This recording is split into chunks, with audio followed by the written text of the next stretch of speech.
The D and Davis Show.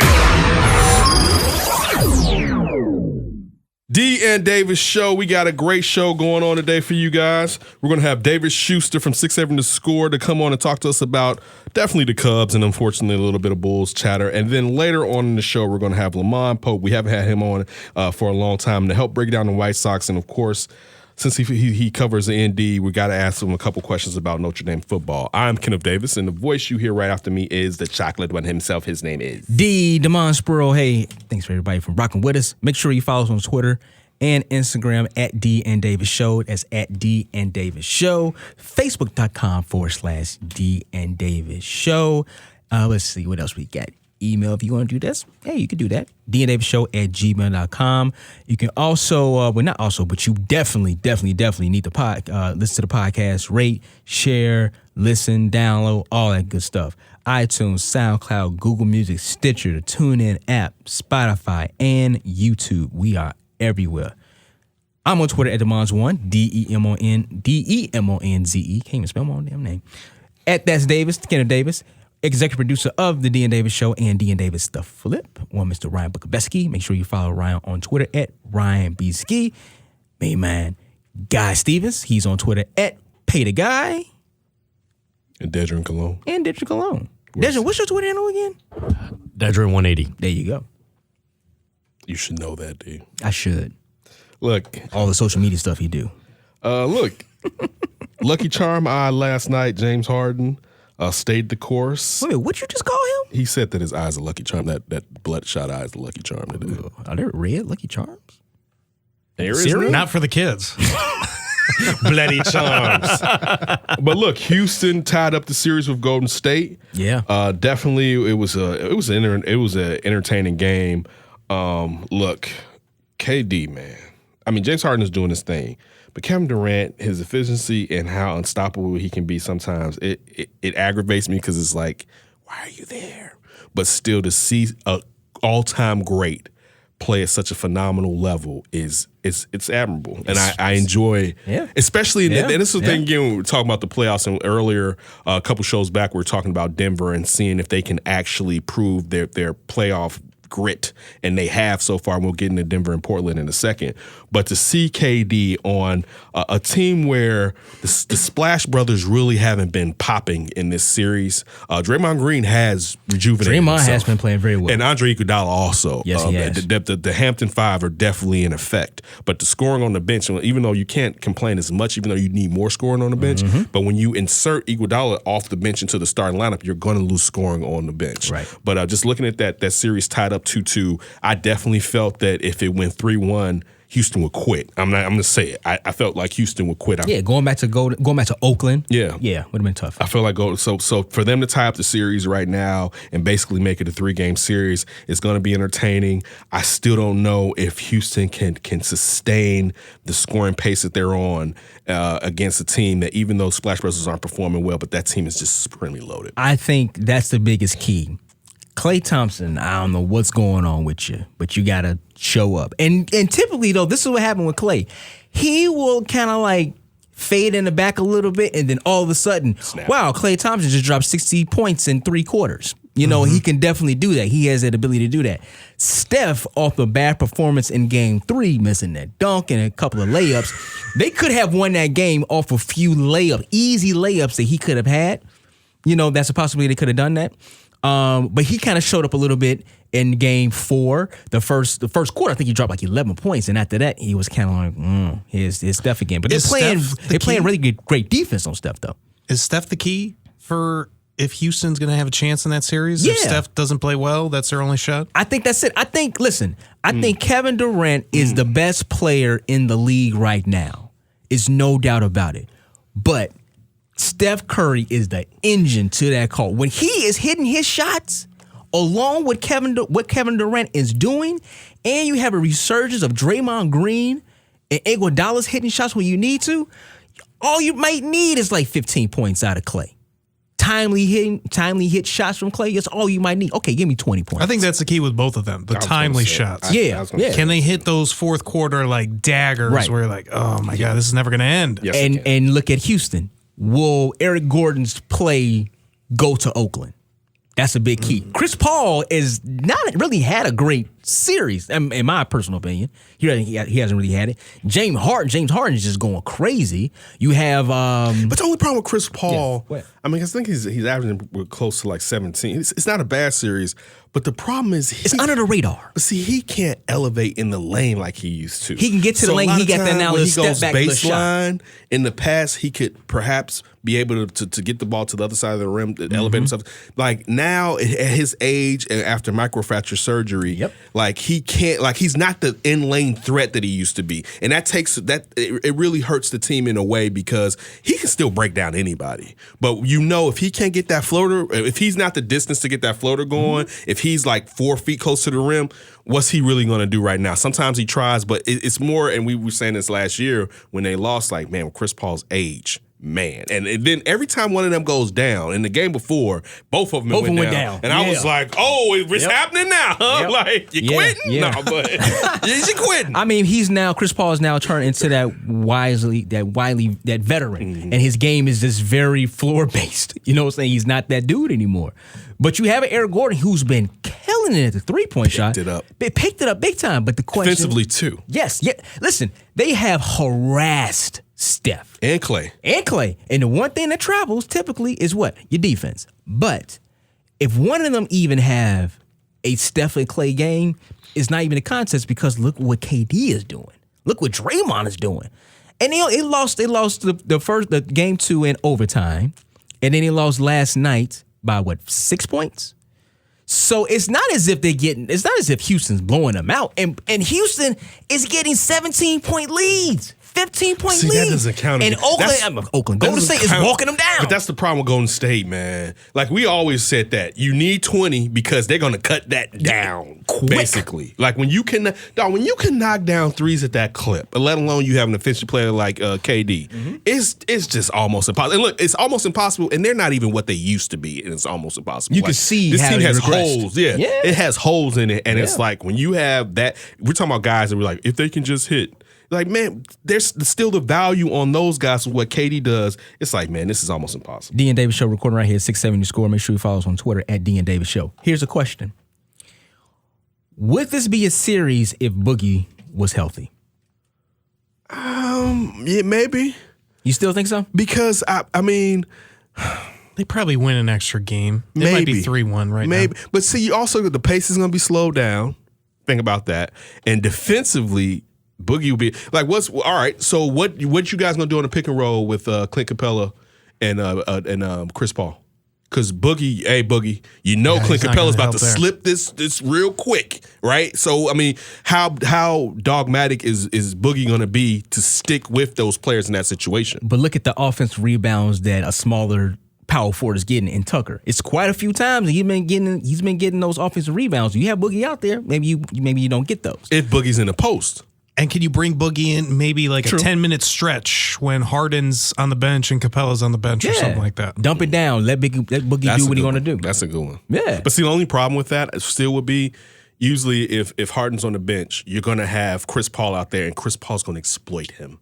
Like that, because that's, again, we're going back to the pick and roll. True. Right? Chris Paul is going to take advantage of that. I'm not saying that it will hurt them, but it seems like them going back to the Hampton Five, especially with this. Think about this too. You just said this has been a close series. Yeah, it has. But would it be a close series if Golden State is still trying to figure out everything? Because, Boogie could take away shots from Clay and Steph since they're not hitting. But imagine if Boogie's taking those shots and he's cold because Boogie was off and on and they're still cold and you don't have enough shots to figure it out because you're trying to make sure Boogie's getting off. Listen, I know I asked a question, would it make a difference? But when Boogie went down, I was like, okay, they're just going to go back to the way they was playing before.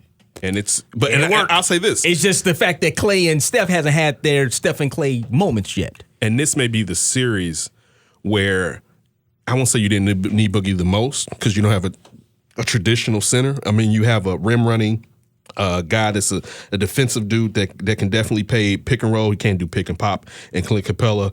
But I don't know if this would have been the series where you could have really exploited the use of Boogie as you could have against OKC with Steven Adams, if New York, or even in his canter with Portland, or even with the fact of Boogie could match up as far as pull out big man with the Joker in Denver. So I think with those teams that wouldn't necessarily play small, it's a benefit to have a Boogie, but with a Houston team that, even though with Clint Capella in there, you wouldn't say they're playing small, but kind of what he does and his ability to switch off, in a way they are playing small. They just have a better defender, a rim protector at times in Clint Capella than regularly if you had a small player at center. Game 5 and Game 6 are tomorrow, and I'm sorry, the 10th is Friday. So it's a possibility that this series could be over by the time we record again. So here's a question. Do we think it's over, or do we think we're going to a Game 7? Right now, the series is tied 2-2. I can't say I could see it going 6. And I mean, I'm saying 6 for Golden State. Okay. All right, so wait a minute, hold on. So they do the 2-2-1?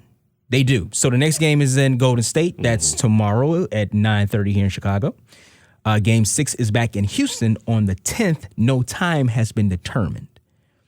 So they're doing the 1-1-1 next. So you're saying the possibility so let me ask you this. I'm gonna put it like this. If Golden State wins Game 5, you think they close it in Houston? Is that where you're at? Yes, I do. Right. I did not think Houston was going to win both at home. I really thought this was coming back 3-1 to Golden State. Yep.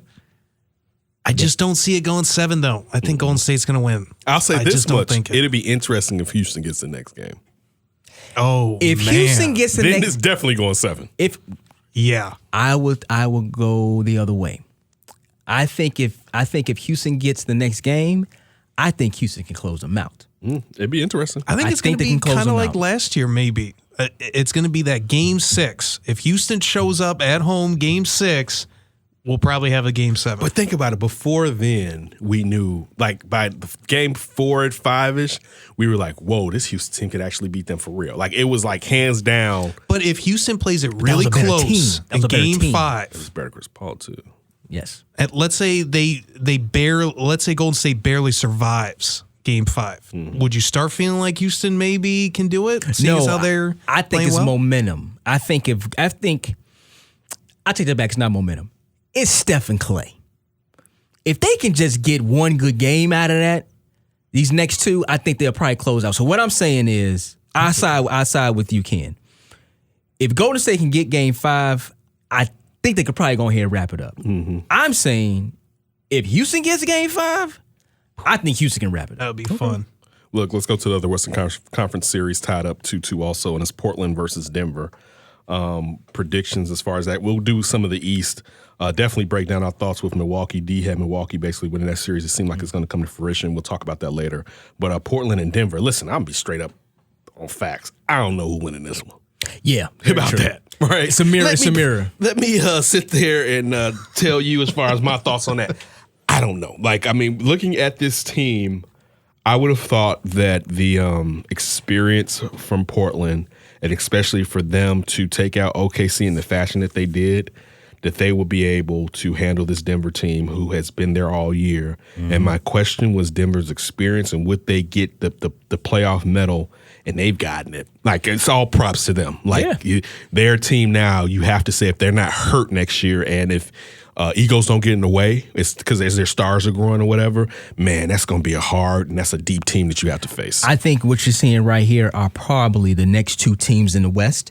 Let's say when Golden State eventually dismembers or just age and attrition, Father Time wins all the time, they take a step back. These are the 2 teams that's coming up next. And probably, to be honest with you, it's probably more so Denver. Yeah. I agree. I have to say that. Yeah, I think it's And more you so got to remember, Denver. I mean, he broke his leg. Yeah, he did. You can't say he's going to come back next year. I mean, look at Hayward. He still isn't right. Right. Everyone is He's Paul a big George. man, too. That's the thing. Yeah, the type of weight that you're putting on Exactly. So you look at this series, I think, I agree with you, Ken. I think it's what you want to call maybe a mirror series. They're very similar in the sense of kind of like the experience.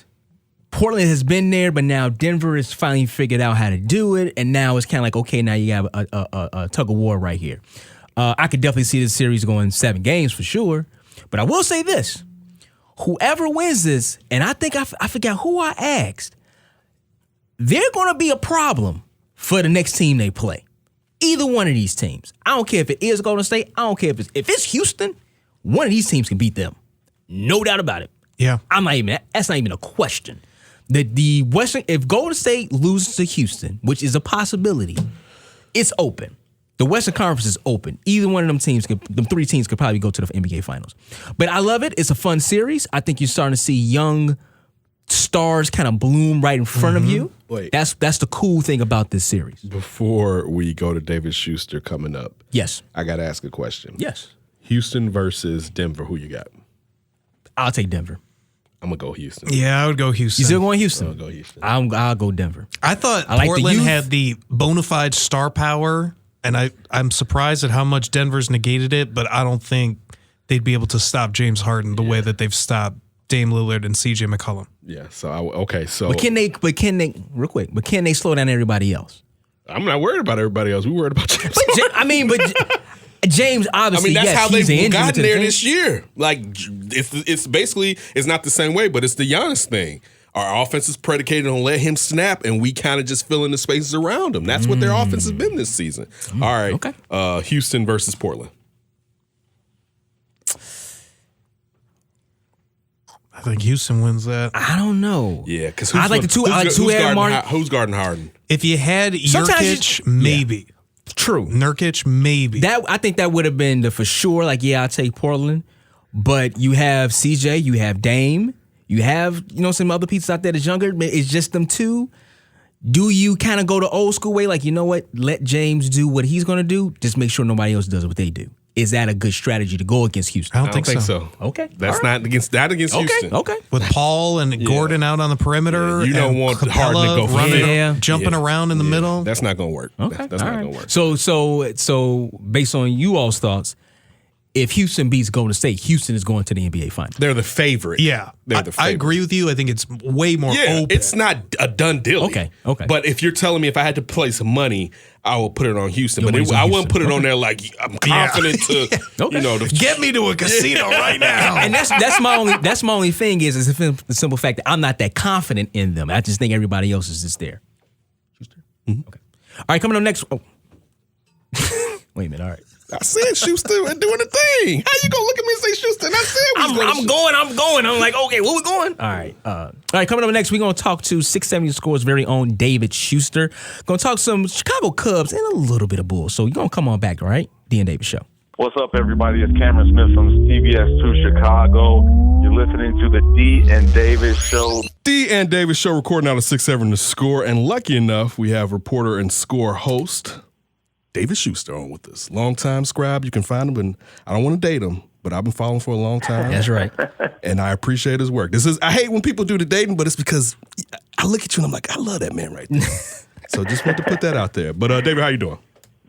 Yeah, it's no problem. You know what? I think I still look a little younger than my chronological age. At least that's what people told me. So I'm going with that for right now. Yes, you There do. you go. There And you on go. top of that, you're hardworking as you know what. When me and D were doing score overnights during the Christmas time, you were in here like for 3 days and you made it had like 4 hours of sleep. Yeah. And just to still see someone going at it like that makes you just want to rise your game up to the next level. True professional. Yeah. Yeah. Well, I mean, they always say vampires don't sleep, so that's my MO.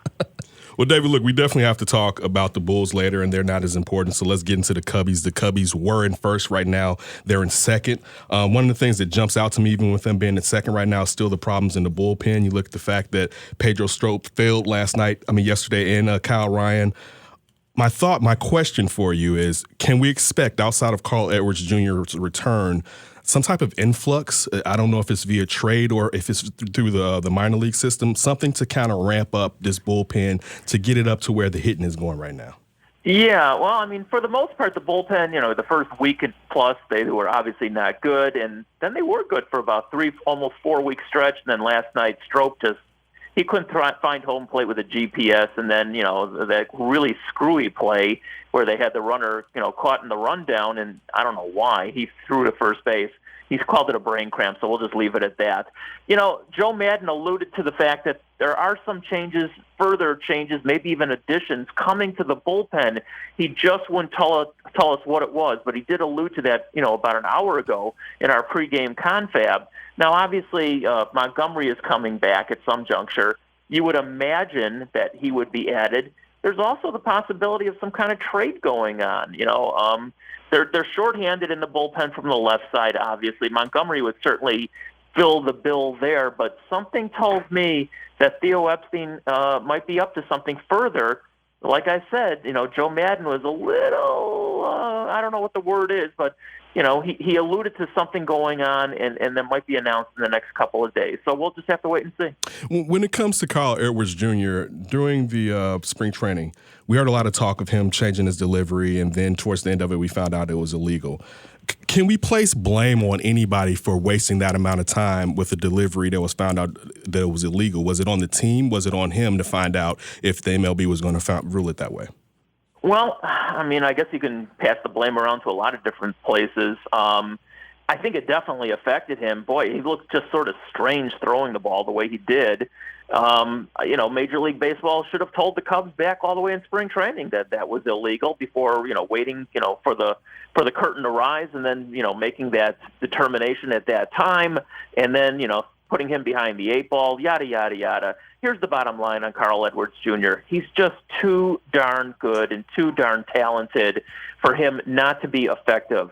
Yes, I know at times he gets, out of control and he throws a lot of balls and all that kind of stuff, but he's got major league top-notch stuff. He can throw the ball 95 to 98 miles an hour. He's got a wicked slider. He's got a really good off-speed changeup as well. And if he's mentally ready, to perform day in and day out, he's a huge addition. Plus, the Cubs don't really have that many power pitchers out of their bullpen. So he's really needed to be here and to be effective. And, if last night was any indication, it was only one inning last night, and it was in really cold weather, which is unfortunately, again, the case tonight. He was pretty decent last night. So you got to keep your fingers crossed, not only for him personally, but for the team that he continues to be effective. D and David Show on the line with us right now, right here at 670 Score. David Schuster of 670 Score. David, as Ken said, they're not in first place anymore with the Cubs, but they have been hot. Run differential is at plus 50. Your key points to the turnaround from the slow start. It's not just me. Anybody who watches baseball knows it always boils down to starting pitching. And minus Yu Darvish, it's been pretty darn good. You got Lester going tonight. He's had a couple of really good outings ever since coming off the DL. He had the one-hit shutout through 7 innings in his last outing. Cole Hamels, for the most part, he wasn't that great the other night, but he still was good enough. He's been pretty darn good all season long. Kyle Hendricks was outstanding, of course, in that last outing after sort of an off outing prior to that.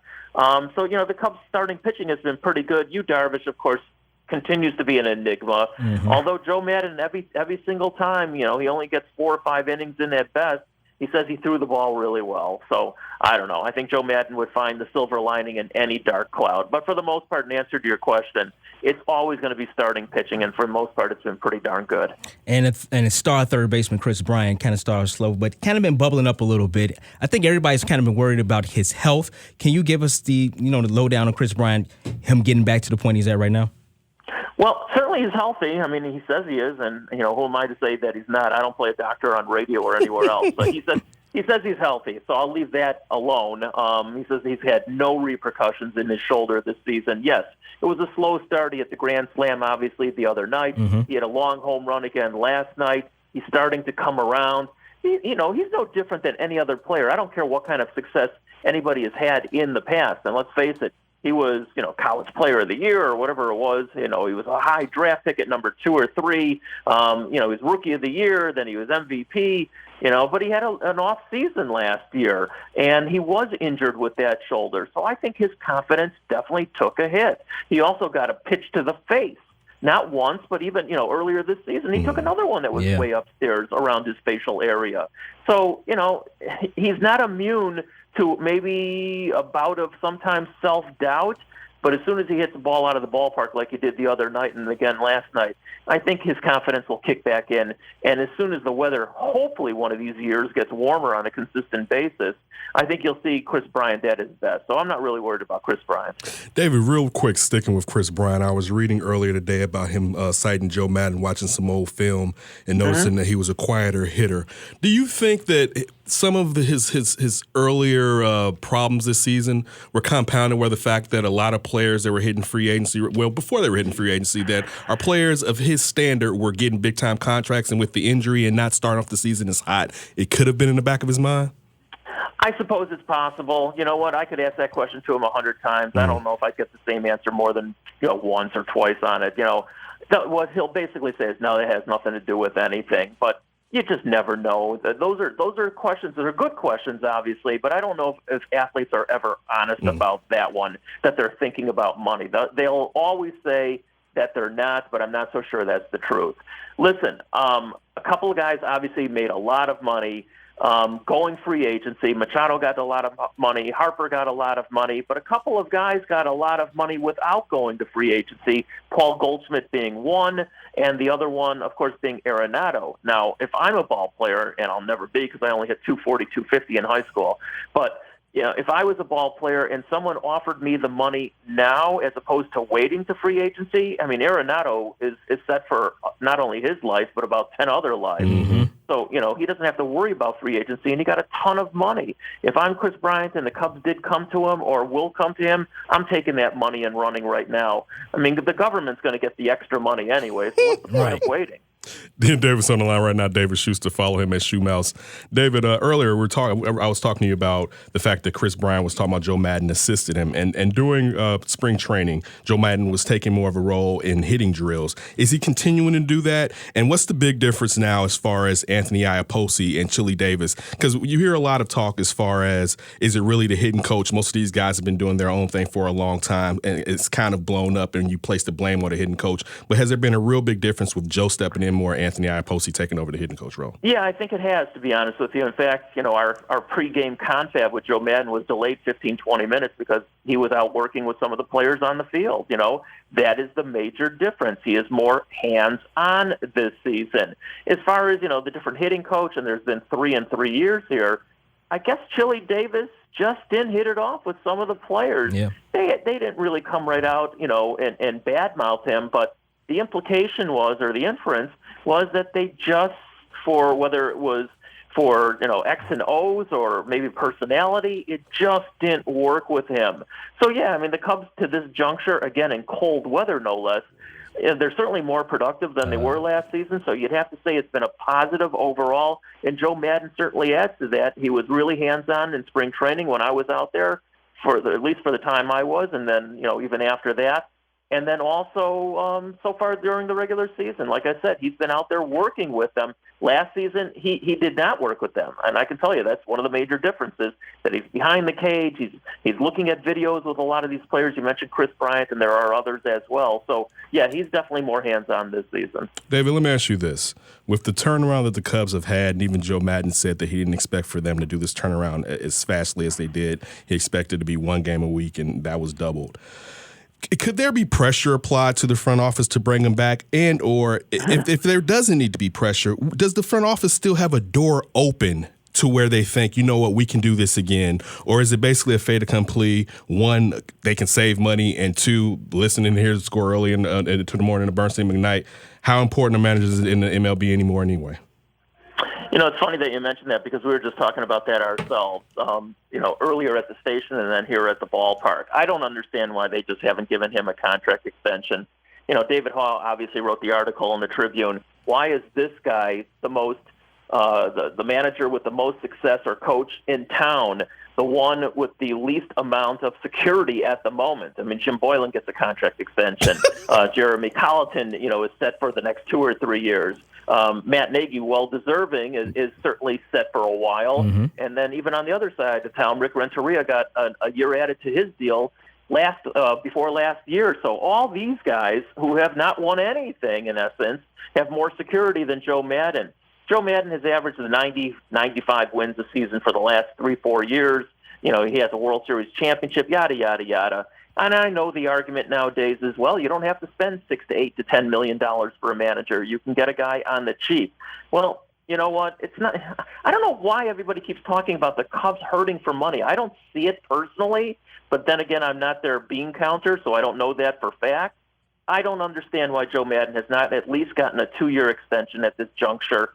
he's not going to break the bank no matter what. So I can't answer why it hasn't happened. And we even asked him a couple of times today on the air and even off the air. He says, look, I'm not worried about it. It probably won't happen anytime in the near future, but something tells me in the long run, they'll be fools to let this guy go. That's my opinion.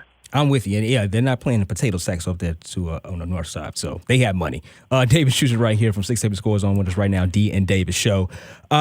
One guy that's down in the minor leagues that's kind of bubbling up and possibly don't know if he's going to be able to be on the big squad, and that's Addison Russell. Now, I know a lot of people obviously know about his shortcomings and his domestic violence. You said bubbling up. Well, this is the reason why I'm saying it's bubbling up, because the team is doing so well right now. He's obviously a major league player, but Bodie's playing great, and you don't want to move Javi. So, David, what do they do with Addison Russell? They just let it ride for right now. If they don't need him, they just keep him down there. I mean, it's not a punishment. It's just the fact that, like you just mentioned, they don't need him right now. Daniel Descalzo has filled in at times also at second base. Now, he actually got hurt the other day, but, he's recovered very quickly, and he's available for pinch hitting duty, although he's not going to be penciled in as a starter for the next couple of days at least. So I thought, if he were to go on the DL, that would certainly hasten Addison Russell coming back, but that doesn't appear to be the case. You never know. I mean, injuries could happen at any time. It's almost like right now Addison Russell is an insurance policy in case somebody gets injured or somebody goes, into a real funk or slump. But right now, you just leave him where he is and let him play baseball down there. Again, it's not a punishment. It's just the fact that they have a surplus of guys. But eventually, he's going to have to come up here. If for no other reason, Javier Baez, who definitely will not move from shortstop. You can't play him 162. He'll burn out. He's too valuable. And God forbid, if he ever goes down with an injury, you have nobody else to play shortstop on this roster. So ultimately, Addison Russell will be up here. It's just a matter of when. So now it's basically a utility guy, at least for the Chicago Cubs. Yeah, utility guy, or if he's the best second baseman, he would play second base. But you mentioned Bodie, you mentioned Descalzo. Zobrist can play second base in a pinch as well. True. They just don't need him right now. But ultimately, if he comes up here and he's hitting and he's the best guy, he'll play second base. It's just that simple. Listen, us being Southsiders, there's a guy on the north side that was near and dear to our hearts, and I'm too old to have animosity towards the Cubs. I actually want Jose Quintana to succeed. What has he said has been a contributing factor to how he's finally turning around up there at Wrigley? What is it? Is it pressure? I mean, coming from the South Side, he was playing on the team, even though he didn't get run support, but he was playing on a team that was bad, and he went to basically a contender for this first year, two and a half years with the Cubs. What's contributed to his turnaround, David? You're talking about Jose Quintana. I didn't hear you initially. Yeah, Jose Quintana. Yeah, I mean, Jose Quintana is just a good pitcher. I mean, that's just a fact. He was a good pitcher with the White Sox. He never had offensive support. I mean, how many times did we talk about, Quintana pitched 7 innings, he gave up 1 run, but he left, left the game losing 2-1 or something like that, or 1-0, whatever it was. And he just never had offensive support. Now, when he first came over here, he wasn't pitching at his, zenith, if you will, and people were all over him because the Cubs gave up a couple of prospects. Right now, as of today, the Cubs have gotten the better of the trade only because Quintana is in their rotation and pitching very well. Now, down the road, it might tilt back towards the White Sox. I mean, Jimenez sure looks like a stud in the making, but so far that hasn't happened. And Dylan Cease is still in the minors. So for right now, like I said, it's in favor of the Cubs, but that can change over the next year, 2 or 3.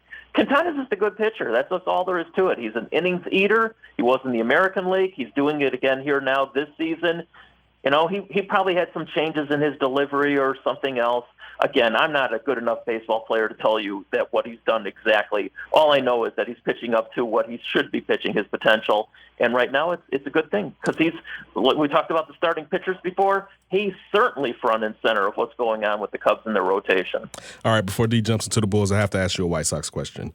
Sure. Is the sun setting on one of our favorite coaches, and that's Don Cooper? And it can't just be all on Coop because a lot of these guys are coming through the system. But in the past, the Sox, they didn't have pitchers getting injured at this type of pace. When you look at the fact that Dunning, Kopech, and perhaps even Rodon are going to be out by Tommy John. Yeah. Is this just bad luck, or is there something that the Sox haven't caught up to in the MLB today? Well, a lot of it is unfortunately bad luck. I mean, I'm not going to put it on Don Cooper. Injuries to a pitchers is certainly not on the pitching coach. And they have one of the best training staffs in all of baseball, obviously. So I don't know. A lot of bad luck. It's not only the guys at the major league roster. They've lost a lot of guys at the minor leagues. Also, Jake Berger's been injured. Zach Verdi's been injured. These are two guys, that were high draft picks that probably were slated to be on the major league roster, both of them at this point, and neither one is, obviously. I can't answer that. It's just really bad luck, and it's really unfortunate because the White Sox, you got to give Rick Renteria a lot of credit and also feel sorry for him at the same time. I mean, they're still keeping their heads above water, at least this season. What are they, like 2 games under, and they're already winning tonight's game as well, with so many injuries, and that pitching staff is just decimated. And ultimately, I fear for them because I think they're going to lose a lot of games because of that pitching staff. But it's just been a lot of bad luck. I mean, it hasn't been announced yet, but it sure doesn't look good for Rodon. He's going to have, if he does, he'll have Tommy John surgery. Dylan Cease has had Tommy John surgery. Michael Kopech has had Tommy John surgery. Dane Dunning, has had, arm problems. It's just really awful bad luck, and I feel bad for some people in the White Sox organization. D and Davis show recording right here at 670 The Score. On the line with us, 670 Score's very own David Schuster. Make sure you follow David on Twitter at ShoeMouse.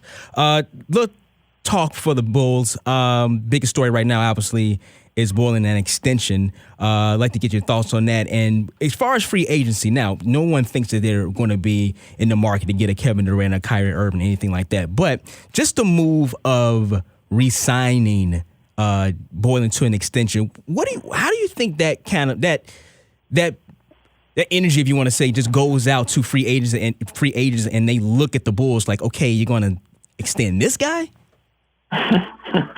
Well, I've always been of the belief that money talks. That's all there is to it. Okay. And, if the Bulls offer more money to a free agent, and let's face it, they can say what they want, but a lot of times that's what it boils down to. If they offer the most money to a certain guy, they're going to get him. Now, I know they've had a long track record of not getting that number one guy that they've been going after, but and they're not going after the top-notch guys this year, to be honest with you. They'll have $20 million to spend if they want to spend it.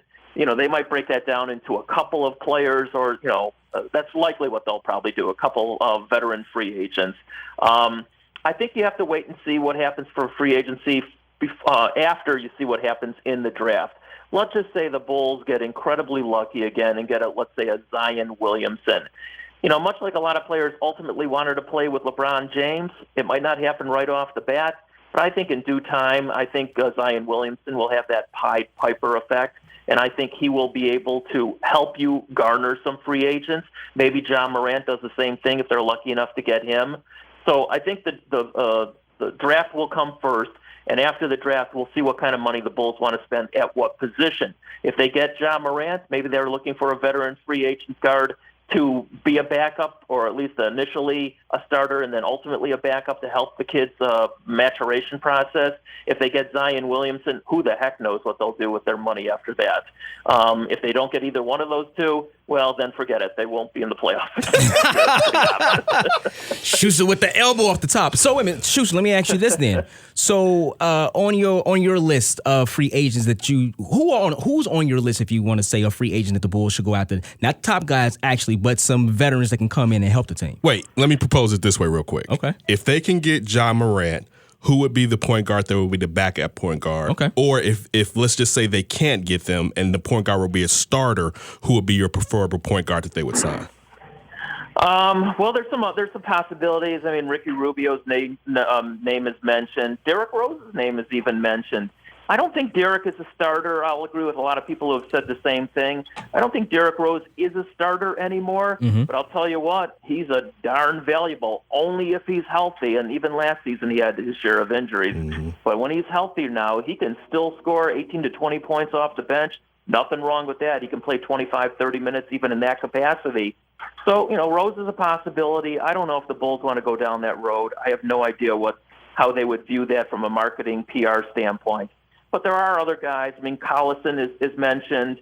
We mentioned Ricky Rubio, Patrick Beverly also with the Clippers. These are all possibilities. But again, I don't think the Bulls will think about free agency until they see ultimately what happens in the draft and who they're going to get there first. That's my guess. And one real quick, NBA playoffs. What are your thoughts on it? You got the Warriors and Rockets are now tied up. Milwaukee looks like they could possibly just go ahead and knock out Boston. Yeah, I think Milwaukee's on the verge of doing that. I mean, it's impressive winning those 2 games in Boston. I mean, Boston had a mediocre, even though they won. What did they win? 48 or 50 games, whatever it was in the regular season. They were still mediocre. They were supposed to run away and hide in the East this year, and they didn't. Then they had a good first round, but and they won the first game against Milwaukee. But the Greek Freak has showed you ever since then why he definitely is the MVP of the league this season. He's just been incredible. Yeah. He's so much fun to watch. So Milwaukee will win that series. Toronto and Philly is a really good series. They go back and forth. I picked Philly to be in the Eastern Conference Finals. I think ultimately, as long as Embiid is healthy, I think they still will win that series. But, he's had a lot of problems with his knee and respiratory problems as well. So I don't know. That series can go either way. The Golden State-Houston series is really good, obviously. They both helped serve on their home courts. I think Golden State will hang on and win that series. The Portland-Denver series has been great basketball. I mean, really great basketball. 2 well-coached teams. You got to give those coaches for both those teams a ton of credit, both of them. And they've overcome injuries as well. But I think when it's all said and done, you always got to look in the NBA at your star players. I think this will be the last year that Golden State wins it because I think they're going to lose Durant, and then I think they'll start sliding a little bit, but I still have Golden State ultimately winning the whole thing. All right, David, thank you so much for hopping on with us and giving some of your time, and got to do this again sometime soon. We definitely appreciate it. All right, hey, guys, I appreciate it as well. Thank you. Thank you. That was David Schuster, reporter, the talk show host here at 670 Score. We're recording. Make sure you follow David on Twitter at ShoeMouse. All right, great basketball talk with Schuster, but you know what? We're going to keep this basketball talk going right here. D and Davis Show. Hey, this is Rich Campbell from the Chicago Tribune, and you're listening to the D and Davis Show. D and Davis Show, we want to thank David Schuster, and we're going to get right back into the basketball. I got a couple of issues. What's your issues? I said this. First of all, you had Milwaukee beating Boston. Yes. I didn't. Clearly, you're right. I said then, though, that if Kyrie kept the same energy and quickly, if he even kept just 75% of the damn energy and the kumbaya type of effect, you that was saying the taking good place. energy? Yeah, look, Kyrie complained. What did Kyrie say 2 months ago? Man, I can't wait for the playoffs. This regular season is whatever. Mm-hmm. You got into the playoffs, everything was going well, and then you get smacked, and you have to pick yourself back up, and you revert back to that BS that you were doing during the season. And if real quick, I'm going to cut you off. But if you have been living up on a rock, Milwaukee now leads that series 3-1, and Milwaukee won last night 113-101. And again, Brad Stevens is getting a huge pass in this scenario because the beginning of the season, inserting Hayward in there too early. Hayward still isn't right now. He's had some games where he kind of came back, but he still isn't right. You look at Milwaukee just blowing by his ass, and he's still out there. But getting back to Kyrie. Go, Kyrie. Go to New York or wherever the hell you want to go. Oh, he already got that.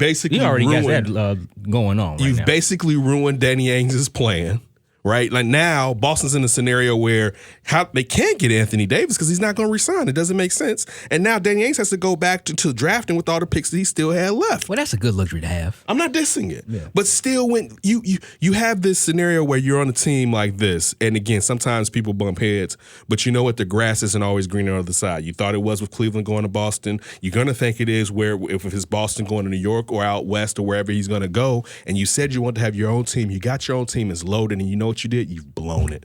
And you've talked all that mess about LeBron. I called LeBron. Talking about, I'm sorry, I was a knucklehead. Dude, you're still the knucklehead on that team. Even with those kids there having issues with growing, yeah, because they want to start. They had Jaylen Brown and Tatum had good years last year, and they want to still show out. Terry Rozier's trying to get paid when he was taking your job last year while you were out. And you came in and I won't say you destroyed the season, but you've hamstrung it with your play. And I think you're a fantastic player, but it's just like, what the hell? So maybe it's more so just a simple fact of he's not the number one dude. I think we knew. I mean, he has the talent of a number one dude, but he doesn't have the leadership qualities of a number one dude. how many point guards, and you're right, I'm not even taking that away. Yeah. How many point guards are number one dudes? Like, that's part of the issue in the first place. I mean, well, when a guy that's 6'1" talks about, I'm going to be the main guy, and this and be like, who's done it? Yeah, that's a Maybe preference. Steph. That's it. But he really, in all fairness, He's the engine that keeps Maybe, it going, but KD is the best player. even if we get to it before KD was there, Andre Iguodala won that MVP, Finals MVP for a reason. Yeah, because Steph in the playoffs, it's like a roller coaster ride, yeah. It is. and it's very rare as it Who sustained was that high. defender on him that was getting all the pub? That something-of-itch. Remember, he was Oh, on you Cleveland. talking about Dellavedova? Yeah, Dellavedova. Oh, Dellavedova. Getting all this yeah. play Dellavedova because of how he still played doesn't on have to Steph pay for Curry. drinks in Cleveland because of that. True. So I mean, even with your point, yeah, he's the engine, and Steph's attitude allows them to flourish because he's unselfish. He's very unselfish. He like, let's all party and get down with this. That's how you Yeah. bring KD into it, and KD is the fixer for when they have those problems in the playoffs that we've seen. We've seen it in Houston. Listen, they don't have KD, yeah. they gone. Right? yeah. Like, Oh, yeah. if you're watching KD play now, it is like when I watch KD play now, it infuriates me because it's like, KD, the only reason we were mad at you is because you're super great. Like, if you were like really good, we'd be like, whatever, you went there. But you being the second best player, arguably the first best player, depending on how you look at it, for you to go with them and for them to take you, it's like, what are y'all doing? But that shows the whole thing when you talk about leadership and knowing your role on a team. KD isn't that. He wasn't that in OKC. He goes to a team like a Golden State. He fits in perfectly. Now, I understand why people's like, okay, you're the greatest player in the game right now. Why are you going to them?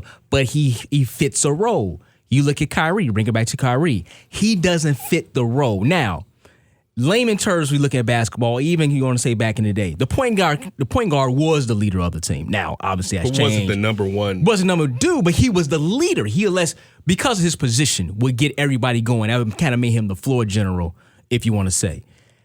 He has those qualities. It's just the leadership. And then to come out and say, oh, man, I should have took 30 shots instead of 22 shots.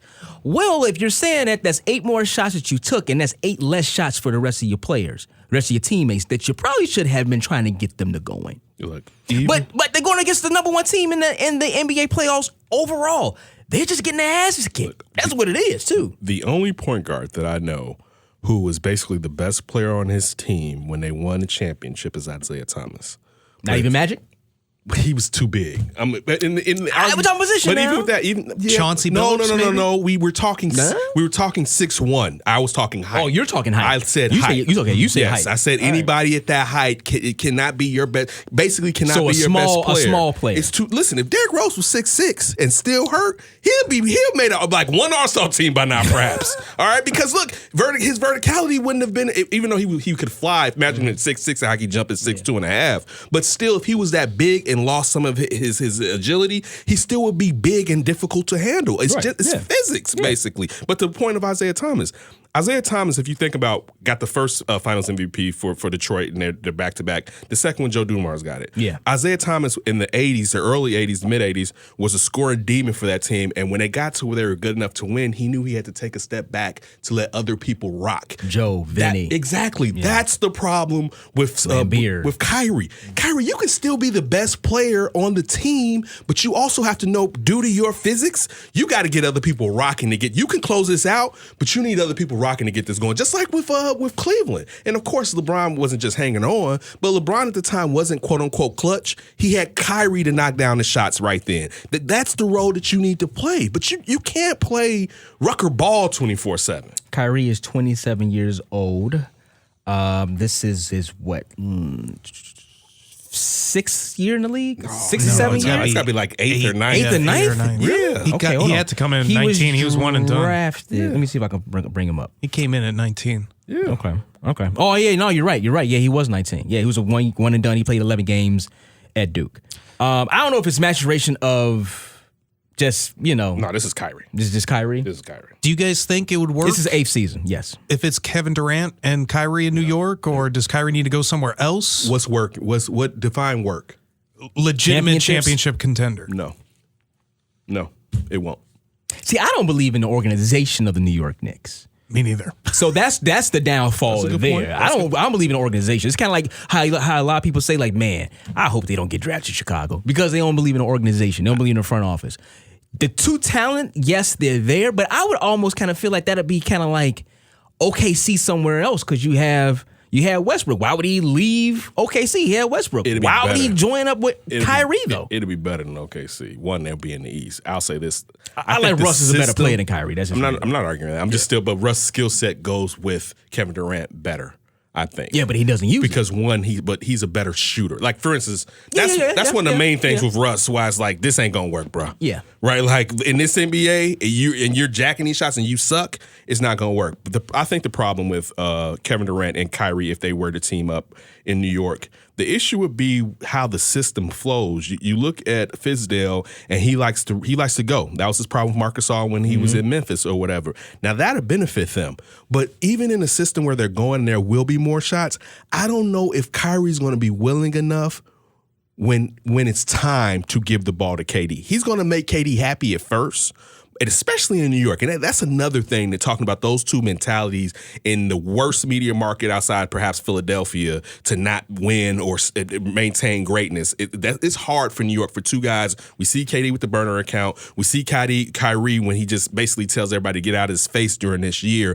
Imagine what you're going to get on the Knicks, and you two are on winning teams right now, and you don't like the publicity that you get. But I still think it's the match when they're there, because Kyrie still isn't the facilitator that he needs. Like, you have to basically run that offense through Kevin Durant. So is there a good fit for him somewhere then? Does he just stay in Boston? It's a good fit somewhere. Los Angeles? Yeah, probably.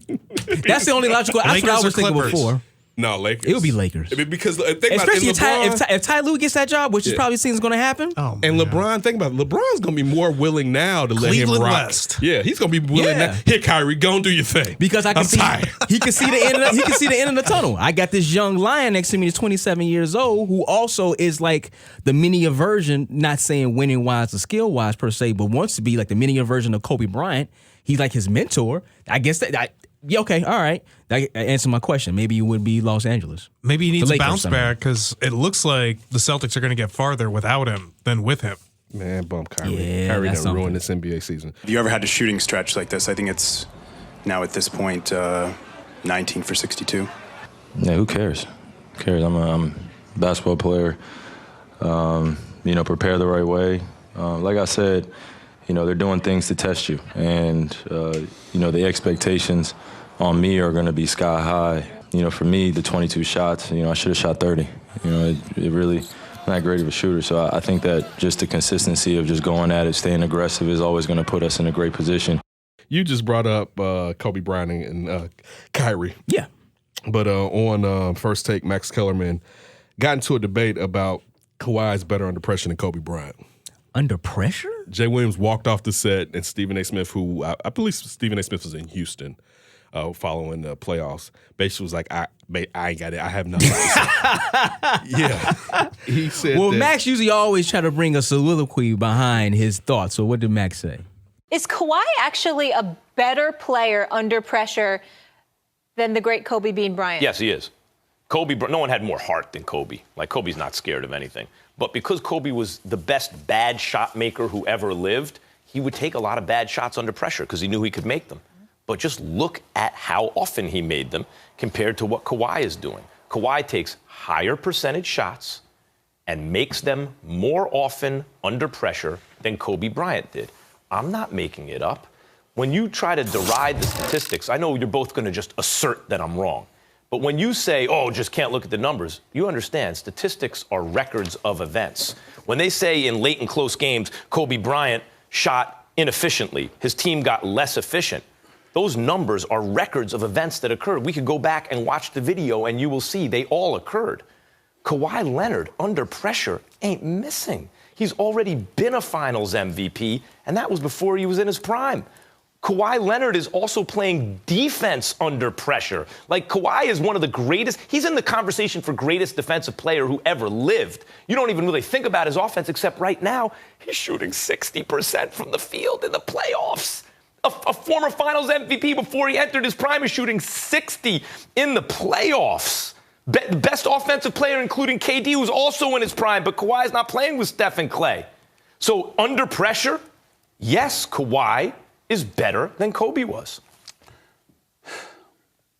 I think that's ridiculous. It's hard to get into why because I'm trying to explain. I'm trying to be respectful. He just stated that under pressure, he thinks Kawhi is a better player. Is he looking at numbers? He's looking at really it's recency bias. He's looking at what's taking place this season. I mean, listen, I don't know about Game that. 4, probably specifically. man. The kid is great. Listen, the kid is great. Yeah, he's great. He's great. Listen, first of all, even if you're saying that, and he's saying under pressure, so I can't use endurance compared to how I know Kobe's going to be there tonight, and it may be low management for Kawhi. Look, I get what he's saying, and I won't say that Kawhi is a schism between Kawhi and Kobe, but dude, you're talking about the Mamba. Probably like, I'm just a top 5 scorer ever in the NBA.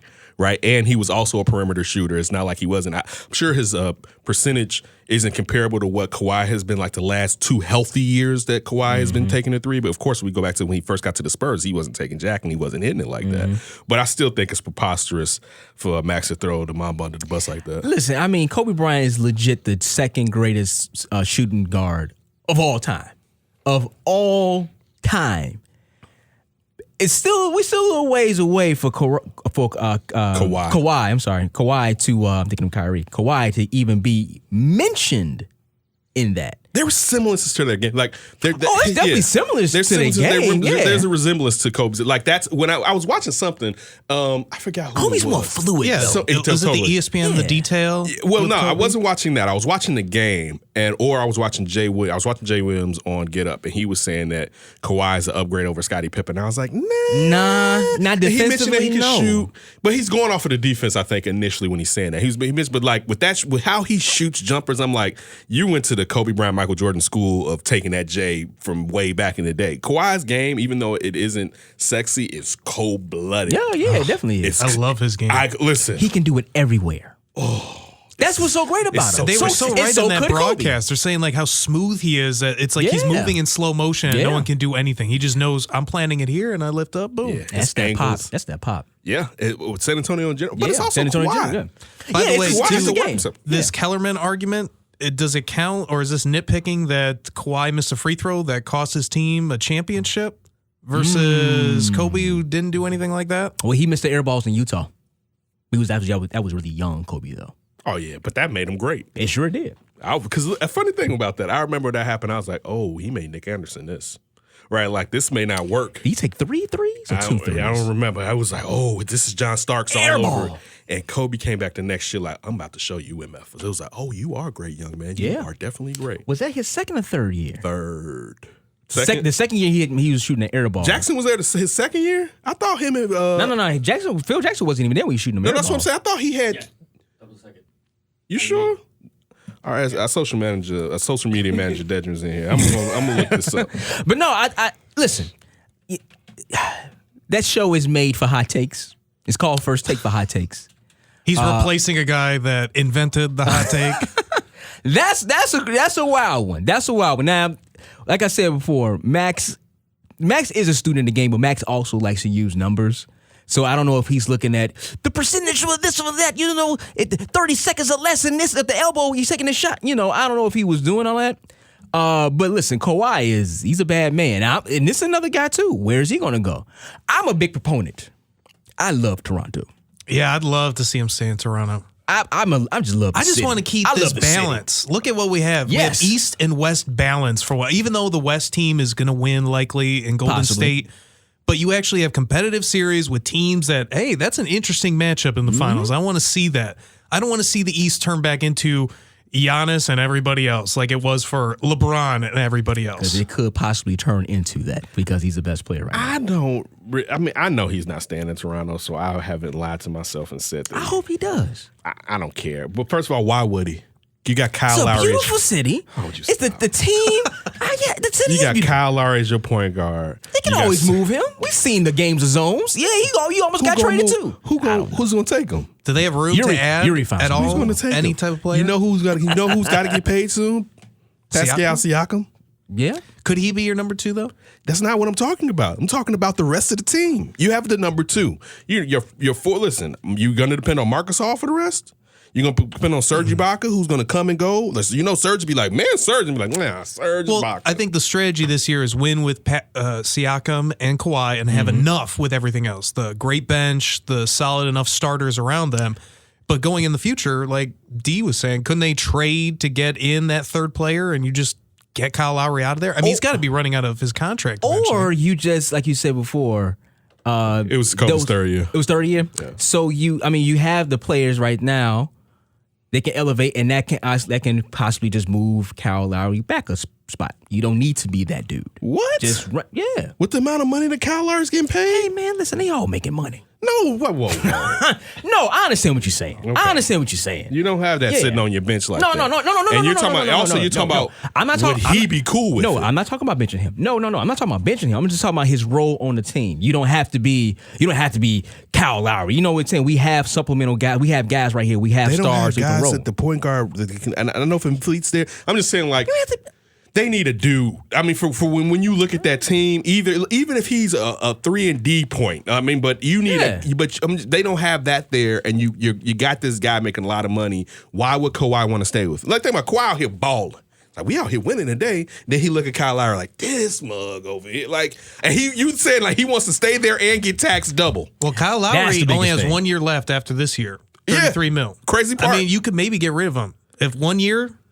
I'm with solid you. Enough players. Listen, Masai Ujiri is probably my favorite GM in the NBA, partially because he's black.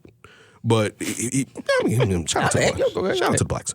But no, for him to throw it down like that and to make that move with DeMar DeRozan. Look, if he's gonna move it, if Kawhi's down, cool.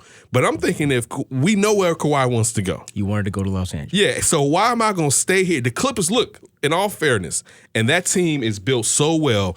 If the Clippers get 2 studs and they don't lose the guys on their team right now, man, they're making it to the semifinals, and I want to say the Western Conference Finals next year. Like, imagine that team with let's not even say they get 2. Just imagine them this year with Kawhi on that bad boy. Let me look at their What about salary. Brooklyn? Does Brooklyn factor into the free agency world at all? Brooklyn to you guys? is a good young team. They have that supporting cast. They have the money. Who really rocks with D'Angelo Russell like that? As long as he ain't trying to smuggle contraband inside the contraband, right. I'm more worried about the snitching in the contraband. Any shot Kevin Durant would go to Brooklyn over New York?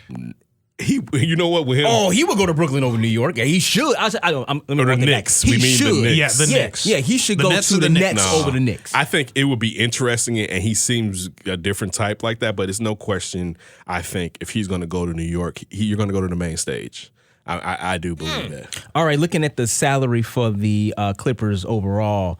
Right now, this year it was $118 million. Next year, $49.3. Yeah, because I think Patrick Beverly's a free agent. Free agent. So they have the cash. But they got to re-sign Lou Williams. But they're not going to be breaking the bank. I'm not. No, I'm just saying. Yeah. They might have to with Lou, though. Yeah, like he's going to get paid more than you want to pay a 6-man. Yeah. Yeah, I mean, because he is more than a 6-man, but we're talking about he's in a good role. 2 slots. You got to have 2 slots. Because that's how you would either bring in a Kawhi and say, hey, someone's coming here. This so-and-so's going to come here with you, too. But as you just said, though, the team is built very well. I think the Clippers and the Nets are built very well. They have the money. Maybe you just need Kawhi. Maybe you don't have to tell him, like, you know what? Yeah, I have to. We're going to get somebody. Can you use very well like that? For the Clippers? I'm just saying the phrase very well. That's very well. Can you say that? Very well. Use it in the sentence again? This team is built very well. I don't think so. No, what's wrong with that? What's wrong with that? This team's built very well. Yeah. How does it sound? Very good? Very is that good, what you're thinking? Yeah, I don't think very well works. No? Yeah. Is very I'm well not the English correct? guy. Is that correct English? Dedran, what is it? You're our social media person. Okay. What was it again? Very well versus very good. Which is better? This team was built very well, or this team was built very good? When you use good and when you use well in the English language, it is quite common to confuse the word good and well. Mm-hmm. One way to understand the difference between the two words, that good is an adjective, well is an adverb. The word good can modify a noun, and the word well can modify an action. So no, you can't. It's not modifying an action. Very well, then. Okay, so that's not correct English the way I'm using. Yes. Okay, so it's very okay. That's what you're saying. Very good. I thought you were saying like it didn't sound. No, I was just saying yes, because the thing is, when it's not correct English, it doesn't say doesn't sound right. No, I thought you were trying to say like, it don't sound right. Okay, all right, I got you. I said that. No, I got you. I was thinking another way. Okay. All right. The Clippers and the Nets are built very good. so there we go. But no, maybe you don't have to say, "Hey, Kawhi, we're going to get you and another guy." It's just you. It's just you. The Clippers made it to the first round. Obviously, they get another guy. It may not be KD, but they got 2 slots. They got 2 slots. But we already just mentioned they got to re-sign Lou. Do you bring back a Patrick Beverly? I don't know. Probably. No, I would like. I don't know. Unless this only thing. Unless due to the fact they can't get a perimeter player that's a larger perimeter player, to a wing player rather, to come, you may have to look at Kemba. So that way I can see Patrick Beverly not being there. But I think clearly if you get 2 wing players to come, you keep Patrick Beverly because it's kind of what we're just saying with Toronto. All I need is a defensive guy that can knock down a shot. Yeah. Because I got perimeter players that have the ball all the damn time. But what if the Bulls come in with Patrick Beverly and give him starter money? No, they. But see, not. you know the only thing I wouldn't think about this too. Patrick Beverly is from Chicago, and he knows the Bulls, right? I mean, as far as he knows what's the machinations of the Bulls, and he's close to actually winning the title. Well, also he's in LA, and he's closer to winning a title. Let alone if they bring in premium free agents. Why would he come here if they want to keep him? Hey, Schuster just said money talk, right? Except when the Bulls got it. Yeah. Because I agree with you. Yeah. You know, I mean, that's why I asked them. If the Knicks got no, I won't use the Knicks. If the Clippers got 80 mil and the Bulls got 80 mil, guess where they going? Clippers. LA. But what if the Bulls have 80 million and the Clippers have 60 million? That's the question. Clippers are going. Jerry West is going to look at Lawrence Frank, and be like, get rid of him, and get that. Let's do just like he did with Shaq when the Orlando coming in. Make sure that money was right there. Eddie Jones was still there. Eddie Jones got rid of Vlade. Yeah, got rid of Vlade. George Lynch. There you go. George Lynch was what's his name was still on there. Yeah, they got rid of Anthony Peeler. I think Anthony Peeler was still on their team. No, it was like a 3. That's what I was looking for. I was thinking there was like 3 trades. trades. I was thinking Anthony Peeler. Okay. Of course, the Bulls, if they brought in one of these free agents, they might not pick him up at the right terminal in the airport like Tracy McGrady. Where's Benny at? Is the big Benny or the flipping Benny? Hey, that guy looks like Tracy McGrady. Hey. That was towards the beginning of the internet, basically. Oh, boy. Look, real quick. Bad. I got to ask you guys a question. Yes. Dean Davis show at 670 The Score. Yes. Was Embiid drunk the night before? Like, do you think he was sick? I'm just asking. Sometimes I be like, was my man hitting out? He's hitting out because he hit Britt Brown early in the morning. Mind you, this is 9 hours before the game. Like, I don't think I can play tonight. 9 hours before the game. Not like 4 hours. Like, man, I'm resting. Yeah. Coach, I don't feel good. When you saw him, they had to hook him up with IVs. We already know he's out of shape. But when I saw it, I was like, this fool's out there getting drunk. He doesn't come across. You think he come across kind of a dude who be out there drinking late at night? You think he's that? Really? Mr. Troll himself? Yeah. Well, you could be a troll, but not proclaiming his Rihanna love moron. Every other minute back in the day. Hey, listen, I claim that I do that too. Not on social media. No, my wife might see it. But I just say it on here because she don't listen to me. I can't type it, but she is. This is my moment. Rihanna! I don't know. Yes, he is an ultimate troll. Yes, he on the court and off the court. I see him as a big party animal. Oh boy, I thought you was about to call him the B word. I was like, damn, throw it down, Ryan. Throw it down, big man. Throw it down. You son of a. He's the Gronk of the NBA. I don't look at him. Maybe I'm missing he's something. much more of an agitator than Gronk. Gronk agitates by being Gronk, but he's talking about Embiid goes directly at you. No. But are you talking about partying? Partying. Oh. He's the Gronk of the NBA. I don't look at really. Yeah, you need to follow him on social media. That's what I don't do. Then I guess I don't know. Yeah, I don't either. That's why maybe I can. Trust the process. There you go, Ryan. And the Smirnoff. You think he was drunk? And the Henny. I think it was a question. Really? If he was mixing Henny and Smirnoff, he was definitely seasick. Wait a minute. So I remember watching allegedly when they was playing against the Nets and Jared Dudley was getting into it with him, right? After the post-game interview on the court, he said something, maybe this is why I don't look at him like this. He's like, listen, I have to be mature. I have to understand that I can't put my team in the situation that's going to affect them by me not being here. So I got to leave that alone. I can't do that. But he wasn't talking about when he's at home and in the street. Well, I'm just thinking about him being he was mature. Talking about I think fighting Jared Dudley and getting suspended a game. But And letting a lesser player trick him into getting suspended. I would think going out during the playoffs and you in a playoff run, you could potentially make it to the NBA Finals. Hold up. Then I would be like, I'm gonna be out. I'm gonna just get drunk or something. Like he's not the Dennis Rodman. Whoa. I can see Draymond Green doing something like this. Draymond probably come in and smack you and be like, it wasn't me. Wait, you talking about where's that porn star? No, wait. Eastern Conference Finals. Jordan versus the Knicks, right? Yeah. Jordan took his ass to Atlantic City, and that's when all that stuff blew up as far as the game. He's Michael Jordan. The point that I'm making is, do you think, or back in the days, Phoenix against the Bulls in the finals, Jordan and Charles Barkley hanging out at Barkley's house.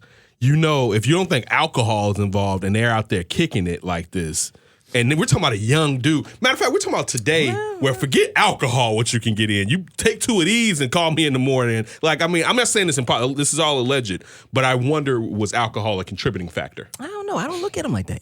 I don't. I think he's just the ultimate troll. I think he's one of them. It wouldn't surprise me he was like a straight-laced troll. That wouldn't surprise me. No, not yet. Okay, hey, listen. Embiid is enjoying the fruit of his spoils. As of his he labor. should. The fruit of his labor, rather. But it doesn't mean you have to drink. I think. Well, I mean, how many people don't drink outside? Look, even Dedrin? Dedrin drunk this weekend. Yeah, he did tell me he had a shot. Yes, I did. So that goes out the window there, huh? Yeah. If Sidney Brown. All right, Sydney will be in here about 5 years from now. Sydney will be like, she made me do it. The level was too good. I had to take a sip. She said, take this shot. And I was like, oh, okay then. Man, one of the classic Sidney Brown line, man, we was talking about strippers, and he said the reason why he don't go to strip clubs. If you want to hear that, go to some of the old podcasts, D and Davis to Flip. It was classic. What did he say? You don't remember that? No, we're waiting. Oh, well, that was a little teasy. Go to the Flip, but he was like, because I want up. Oh, yeah. You remember that? Yeah. Now, I didn't make a mental note. Like that was wild. I didn't expect that. Let me write this down. We had a bomb go Don't off in the take back. Sydney to the strip club because there may be an assault. I didn't put that in. And you said that on the show, on the podcast. The scientific term, he wants coitus. You've got the mic. Anything you'd like to say? Just a process. Well, all right. There we go. Real quick update. Oklahoma City Thunder All-Star Paul George underwent rotator cuff surgery. On both or just one? On one, but he probably will miss some preseason and training camp. That was obvious. Yeah, but I mean, just look at just how stuck that team is. Oh. Like it's like you damn near. I mean, let me walk that back. Yeah, because I don't know if they're stuck. They're stuck, but this problem is this: some people don't appreciate who they are. You're Oklahoma City. You're lucky Russ stayed. Right? For real. But Russ doing like, this all can be mine? And then I can get paid the most? Cool. You're lucky Russ stayed. But if as a team and you look at Sam Presti and going forward, what they would want to do, definitely win a title to validate what they've done as an organization, they're stuck. Because you're looking at your key contributors, Russell, Paul George, Adams, and that does not spell a championship. And I don't care if Golden State is gone. That doesn't spell a championship. Unless Paul George is this supposed MVP that everyone talked about earlier in the year. That's it's not sustainable, though. That's what I don't think either. It's never, and I love Paul George, but he always is faded if you really look at it for the most part. And I'm not even putting it all on him. I don't think a lot of players can sustain that type of play over the entire season like that. I'm going to disagree with you. I think if Golden State is gone, Denver, Portland, Houston, Utah, and Oklahoma City, you can put them, and hell, you might be able to throw San Antonio in there. You can kind of pull them in the back and pull one out. I totally disagree. Yeah. Because let's just say the Clippers. Look, first of all, we don't know what the Clippers are going to do. First of all, this too, we don't know what either LA team's going to do. No, we don't. And they're not going to just rest on their laurels. But true. They're not going to be better than Denver next year. Denver has a taste now. Like we were raised and you make your name in the playoffs. 5 games better than them. That Denver team is making its name. Jamal Murray now, he's a different Jamal Murray going forward. One of my complaints going to this playoffs is I haven't seen Jamal Murray do it. I have to see him do it. Guess what? He's doing it. You look at the Joker.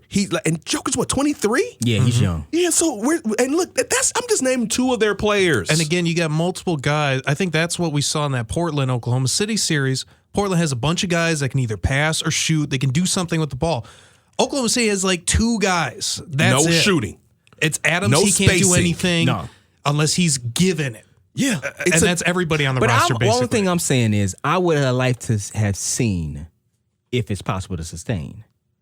That Paul George we saw start middle of the season in the playoffs with Russ. But you know what the problem I would like to see that. They won one game against Portland. Was it just one? The problem would have been still Russ.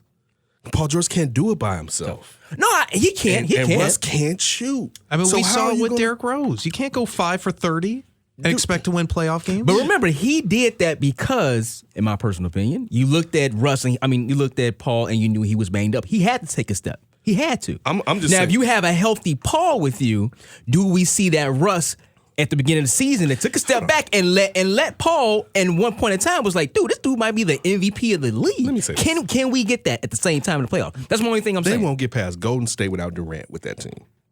Like, dude, he can't shoot. And the problem with that in this NBA, there's no spacing. Crowd the paint, everybody. Yeah. Y'all gonna come? Because we don't have to guard anybody out there. Only PG really is a guy we gotta kind of shoot, gotta worry about. All right. Outside of that, the rest of y'all can't shoot. It won't work right now they're structured.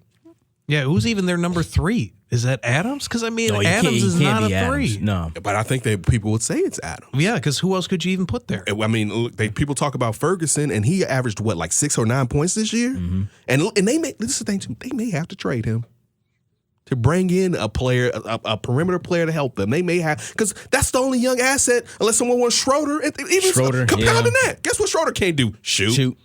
Right? And he's what, like 5'9"? Can't really defend. Yeah. Expect him to be this defender for you either. And he has dye in his hair. It only works for Clint Capella. He's listed at 6'1". Yeah. I was going to say, I think about 6 feet. He's about 6 feet. And they got the bad looks. And he's German.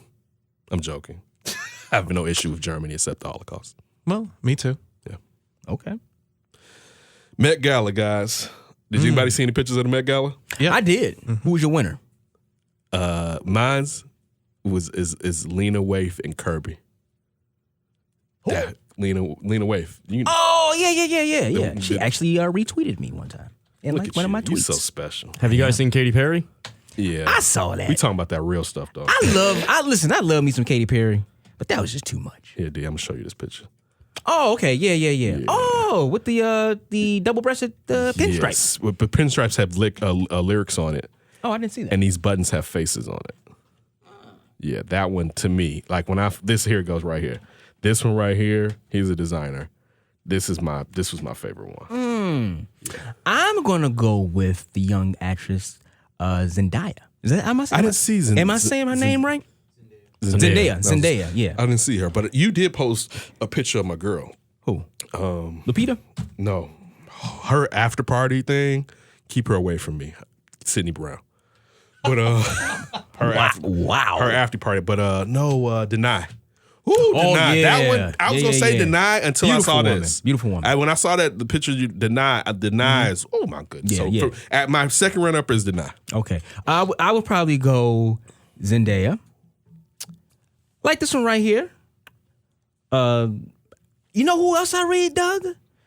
Just the way the dress was made. I really liked Kim Kardashian's dress. It was like she was coming out of the water and the droplets, I don't know if it was diamonds or whatever, it looked like raindrops. So it looked like someone was like literally raining on her. Mm-hmm. And the dress was nice. It was just, I really dug it. Yeah. I mean, she had a corset on. She's showing all the curves, whatever like that. I don't know about Kanye weird ass. But no, the dress itself, it was pretty cool. It was like she was coming out of water and it was like raindrops or water falling off of her. That was a really cool dress. Innovative. That was a really cool. I don't care for the corset part. Like sometimes I get tired of her, like the same kind of vein. We get it. You're curvaceous, right? But that's pretty innovative. Yeah, that's pretty cool. I don't think when I saw earlier that I paid as much attention. Yeah. That's especially for it to be camp. Was the theme? Camp was the theme. Yeah, right, so that actually hits the theme too. It does. Yeah. It really does. Really does. But then you're always gonna root for Kim K. Yeah. Hey, Kim K is freeing people from jail. Hey, listen. Exactly that too. Did y'all see nice. Frank Ocean? No, I did people not see saying Frank. He's out there in a security outfit. It was similar to Kanye, but he had on a Did you see Odell Beckham? Oh my goodness. Rocking the dress. What did that have to do with camp? I don't know. What does this stuff have to do with? I don't know. I mean, he's not a fashion dude. I'm not. Look, the dress is one thing, but the tux with the cut off sleeves, it was just like you just came, huh? Right? It was like, I'm going. Let me go find me something in the closet. Hey, Hey, Mrs. Give me that black skirt you got. Kanye shouldn't even win. No, he shouldn't have. I'm trying to think who else. Lupita stood out. Listen, Lady Gaga, who's on the board of the Met Gala, or at least, of the gala, she came in. She did like a 15-minute performance piece because she had like 4 different outfits on. It was like this big red dress, and then she took something off. He took that off, and it was another thing. Then he took that off, and it was something else, and then she just down to her bra and panties. I said, well, go ahead, Gaga. Go ahead, Gaga. Odell looks like he's from Scotland or something. Yeah, Scottish kilt. I don't know. And then I liked Justin Bieber's wife, Haley Baldwin. She looked really good. I didn't see her. Yeah, this Lady Gaga stuff is trash. Yeah. Oh, you didn't like it? I mean, it's all right. I think it was a simple fact that she had 4 different outfits. And that last outfit isn't an outfit. She's just undressed. Yeah. She's just, just. Well, that's an outfit for the Gaga. Yeah. Very true. It's not meat, but, she's showing a little. Wednesday for the Gaga. Lupita's was nice. You know who one I did not like, and I love her. Serena. Didn't like it. Yeah. Didn't like it. I don't like poofy dresses. Yeah. I want to see Serena. I couldn't see Serena. But that's the problem. She didn't want to be giving you Kim Kardashian all the time. I know, but I'm saying though. I won't even do it because Kim Kardashian is freeing the people from jail. So I'm just saying though. She's going to be a lawyer. Take it easy, Ken. Yeah. She doing the thing. I liked hers. I didn't like hers. I'm trying to see. Oh, little hip hop to it. Mm-hmm. Ashley Graham, the model, she was rocking the Dapper Dan Gucci. I don't think I've seen that. Yeah, she had a Gucci. She looked good. Yeah, she looked good. Let me see Ashley Graham. She's rocking a Gucci outfit from Dapper Dan. She had like the stockings on with his name on the side of it. That was kind of cool. Who else did I see? I think that's about. Cardi B had his very big red, I did not long, like it. long train on her dress. I think that's at least who I can remember. I'm very disappointed Rihanna wasn't there. Yes, me too. So they can't do them all, y'all. I'm always disappointed. But she's like the headliner of that. Well, I mean, when you say that, Beyonce wasn't there either. You pray respect to the queen. Yeah. First of all, you lead off with the queen. Yeah, okay. She's married. I want to see Rihanna. Oh, real quick. Have you all seen the movie with her and Donald Glover on Amazon Prime? No, we haven't. It was cool. It was a good little throwaway movie. Listen, hold on. Let me say something. What? If you're going to stop the discussion to bring up a movie, don't finish with it was cool. No, I don't think it was anything kind of like a masterpiece by any chance. So but I would say why are we stopping this discussion to say, hey, did you see this all right thing? Well, he brought up Rihanna. Yeah, Ashley Graham is out here. I see you. Yeah. I'm not even a big Ashley Graham fan. No? Nah. Oh, really? I can find some other people that feel the void that she feels. I don't know about that. It's that I don't need that tanning of America for my things. I got sisters that can do that. Hey, I'm just saying. I start off with them at the top. I like them all. I start off with the sisters on top. I like them all. I bet you do. I do. You don't love the sisters. I love them all. What? I'm joking with you. What is this? Sydney. The movie. No, you're supposed to say cool. Archie Bunker Davis or whatever. But the Met Gala, this is like the most I think I ever remember all these dresses. But it was cool though. It was cool. Were they smoking in the bathroom again, or they locked that down? They could smoke in the bathroom? They did that a couple of years ago. What do you think who's going to tell them no? So I'm not coming back. So wait, what happened? Well, I don't know the story. What happened? They do the thing where everybody gets together in the bathroom and they take pics. That's the and there was thing. a bunch of cigarettes and maybe more. Oh, it's New York. And you can't do that. Ain't it legal in New York now? Yeah, you can't smoke inside. Again, they're at the Met. course. They're stars at the Met Gala. Who tells them no? And that's a big no-no at the Metropolitan Museum of Art or any other public building in New York City where smoking is strictly prohibited. There's model Bella Hadid blowing smoke and passing a cigarette in the direction of Paris Jackson. And talk about smoking in the girls' room. That's actor Rami Malek, star of Mr. Robot, puffing away.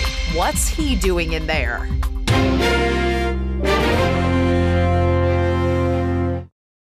Here's one that's not a woman but a guy. What did you think of Billy Porter's outfit? I don't even look know up Billy Porter. I don't know who Billy Porter is. I know him by name. He's a black guy. He came in. He had basically like this golden wig. Oh, you mean the brother wing. that? Yeah. Oh yeah. Who is he? I know the name, but who is he? A designer? I think he was on a show. Okay, I don't know. Now Billy Porter, I thought that That's great. Yeah, no, especially when he had the dudes bring him in there. Yeah, I like think, the Egyptian god. He did something in the last 2 months. He wore. What was the last event? Was Cannes Grammys? recently? What's the Grammys? It was probably the Grammys. The Grammys. Let me look it real quick. Grammys. Either Grammys or the Oscars. Yeah. So what? He came out with Grammys? something crazy. Yeah, he had on the tuxedo with the long dress. With the long dress No, on. for to fit his vein, I like that. Yeah, I that's thought him. that was dope. That's him. I thought that was, especially. I'm gonna tell you what, being a Game of Thrones fan, having that the face, the ornamental face type stuff too is definitely like I thought for him he was one of the top ones for what the Met Gala is. Even though I don't know how that's camp, but he knocked it out the park. I just want to know what does he do? Who is he? Why don't you just look that? Because you right there on the computer. You're typing I mean, away. the thing is, when I'm looking at somebody, I'm like, who is it? What do they do? You're typing away. Billy Porter is an American stage performer, pop singer, and actor. Oh, okay. I didn't know that. He's a guy from the theater. Shout out to Billy Porter. He's on the albums of Kinky Boots, The Soul of Richard Rodgers, and more. I don't know. He has a Tony Award for Best Lead Actor in a Musical. More. Oh, You should know that about Billy Porter. Well, now I know. Ken. You are unsophisticated. I am. But shout out to Billy Porter and his imagination. Yeah, or whoever the hell. Whoever his thought designer about that. is. That was great. And going about sports news, Joe Namath has a new book out called All the Way: My Life in 4 Quarters, and he discusses how alcoholism basically killed him. Almost killed him. Also known as Can I Give You a Kiss? But listen, this is the point.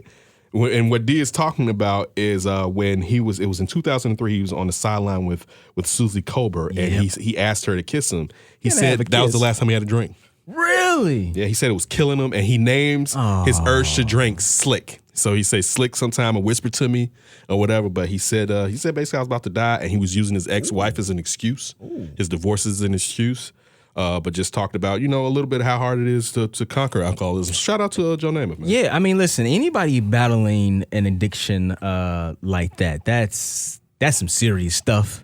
I don't know if it was the shame that got him because that was part of it. Okay, because it was everywhere. And sometimes seeing yourself. Yeah, like he couldn't hide from that. Also, too, when you name your addiction, when you give your addiction with a good meaning, though, Slick. It always get me. But Slick, that's Slick trying to get me. Trying to stop. Never trust somebody named Slick. Here comes Slick. Here comes Slick again. Oh, you stay away, Slick.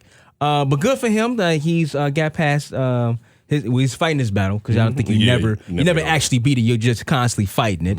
But I hope he stays on the wagon. But man, listen, just for me being, wow, you said this was 2000 what?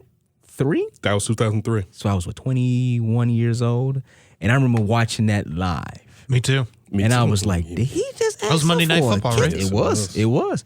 So did he just ask for a kiss? Like, can you do that? If you Joe Namath, you can't. I just want to kiss you. He's like, I just want to kiss you. I want to kiss you. Thanks, Joe. I wasn't even a 500 quarterback, but I won a title and they love me. You see that billboard with my them, dad raised me. He's like, his stats were, mind you, he went to Alabama. My dad was like, his stats were terrible. Like, as far as his career, because he was in New York and he's Broadway Joe, but stat-wise. That guarantee. Oh, man. Listen, that basically made the NFL what the NFL is today with those teams. If the Jets did not beat the Giants, Colts. The Colts. Yeah. If that didn't happen, man, you would not see. You'd probably be seeing the some other crazy name. You may be right. It probably is the Giants. Was it the Giants? No, I thought it was. I thought it was the Colts, but I'm trying to think of because he beat Johnny Unitas. That's what I was thinking. That's what I just want to make sure though. Damn, Johnny U was still playing in. That was his last one. Dog, Johnny U played to the 70s when he went to San Diego. What year? That was 69. Yeah. Oh my goodness. All right, still got a little sports knowledge at the top of this head of mine.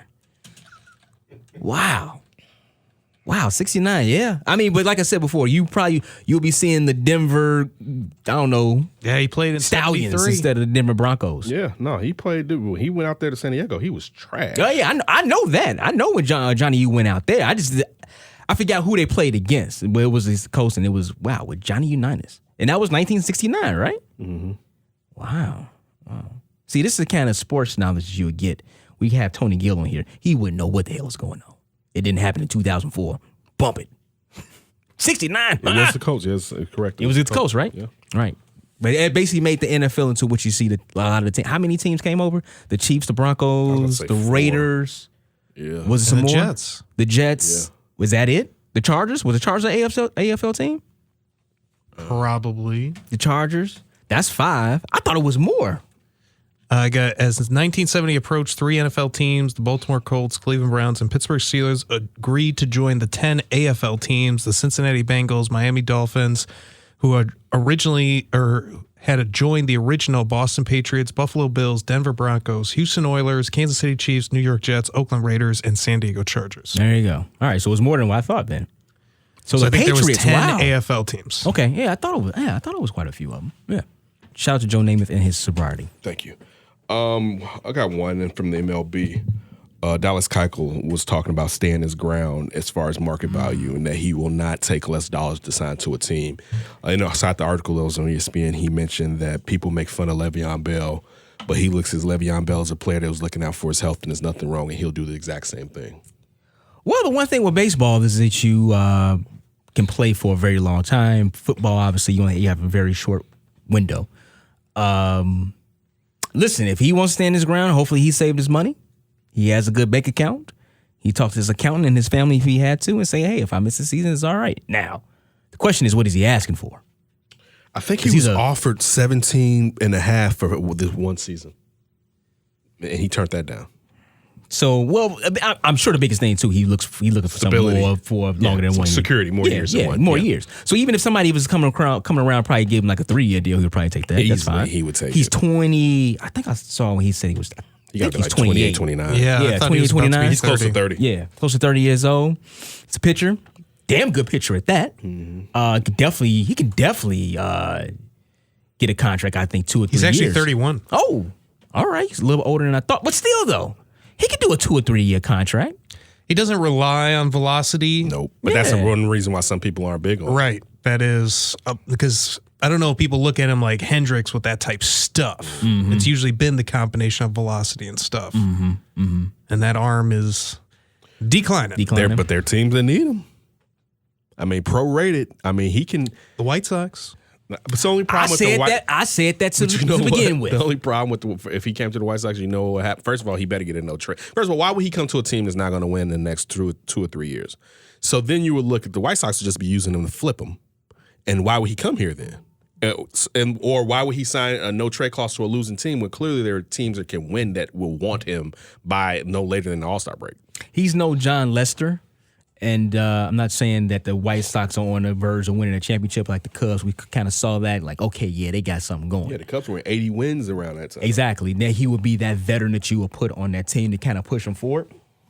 I mean, but you look at what the White Sox are doing right now. The offense is there. The starting pitching is terrible. Yeah, it is terrible. But a season away. A season away from what?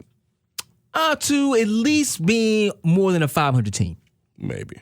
But why do that when there are teams out there that are that's surpass that? Right. That's the whole thing. And you're banking on a gamble, damn near. When he can go, he can go to several teams that are in the hunt and get paid, and also those teams don't have to give up prospects to bring him in. But is there any thought that the division is winnable unless the Twins run away? But I don't think anyone expects the Twins to run away. You've got more young talent coming up towards the end of the year. That's what I'm saying. Try to contend? You do a 3-year contract and say, all right, man, we got these young kids coming up. Go crazy trying to pay him 1-year deal. This crazy amount. Yeah, and see if he'll just stick around this year and try to compete. Yeah. But this is the thing. I think they should have tried to sign him. The rest of that, I was saying that for a while. He can't save the season by himself as your head rotational pitcher. Like the rest of the staff is shot to you know what. Like Carlos Rodon is gone. Oh yeah, he's done. I mean, that was supposed to be your dependable stud at least. We said that at the end of last season. Yeah. Let's try to see if he can stay healthy this season. All right. Obviously, didn't happen. This is his second Tommy John. Remember, he had one in school. Yeah. All right, this is his second Tommy John. You have Ronaldo Lopez, who went from a guy that was like, maybe he can be a number 2 to a guy who's like, you're a 3 or 4, maybe. Mm-hmm. All right. Lucas Giolito is untrustable. Like, that's like. I agree with you. I agree with you. So he's bought you. So Dallas Keuchel will come here and be like, I'm a pitch every day. What type of old school pitching is this? Don't worry, Ricky. I got it. Japanese pitching. Ricky's pitcher doesn't quit. Yeah, I know, right? I mean, but could you sell him? Not saying I don't think this is ever going to happen, but could you sell him like, all right, listen, man, we got these younger cats coming up. We got it done, and we got a Kopech. They're coming up possibly next You year. don't sell him on a dude that maybe come back during next year because he had Tommy John surgery. We got that listen, coming too. We got You saw that start, right? Yeah, we got Dame done it. His elbow's gone. We got Kopech, elbow gone. Carlos Rodon. I mean, we got Rodon. Guess what? Elbow gone. Like how many nobody guys? has signed him though. Nobody signed them. The ghost of Rodon is pretty powerful over It's there. strong as hell. It permeates through everything. Yeah, just goes through the hallways of the concourses. It's terrible, man. I got a wicked slider. Said it last year. Can he stay healthy? Probably can't. What happened? Boom, elbow. D and Davis. Other side of this break, we're going to Ryan's segment up for grabs. Yo, what up? It's your man Jay Illa, official Chicago Bears DJ, and you are listening to the D and Davis Show. Turn it up. D and Davis Show. Hey, it is about that time to go up for grabs. What Mr. Ryan Bukoveski? Ryan, what you got for us? What are the What are the chances Boston extends the series? Slim and none. A Slim got shot at the OK Corral. Yeah, that's a wrap. I think the one thing I have confidence in him. No, I don't have. Hey, no. I got Make confidence. it light on yourself. Listen, the banker shot Kobe. Hey, listen. No, the banker shot Kobe will be starting to get broke if you start betting on this. Listen. What Boston gonna win tomorrow? I guarantee it. Hey, I guarantee it. Serious? Hey, yes, Shaq. I am. I tell you what. Bet it. After the show, games in Milwaukee. Name your price. I don't care what it is. We can bet whatever you want. Name your price. You make it light on yourself. One. They call me Mr. Barkley at the bank too. I know they call you. They call you Mr. O'Neal. But they call me Mr. Barkley. $1,000. Well, since we talked to David Schuster and had our NBA conversation, let me just continue that talk. And let's start off with the NBA playoffs living up to the hype with basically every series in a deadlock 2-2, except for Milwaukee and Boston, who is a 3-1. So real simple, be it series, team, player, or coach. What's the biggest story or storyline right now in the NBA playoffs? Oh, it's GSW Houston. I think. You look at the fact with the Toronto series, I think that would be close. Unfortunately, Portland and Denver are too far in the Northwest. We just don't pay attention to them even right now. But, Milwaukee's basically beating Boston. If that team, I will say this.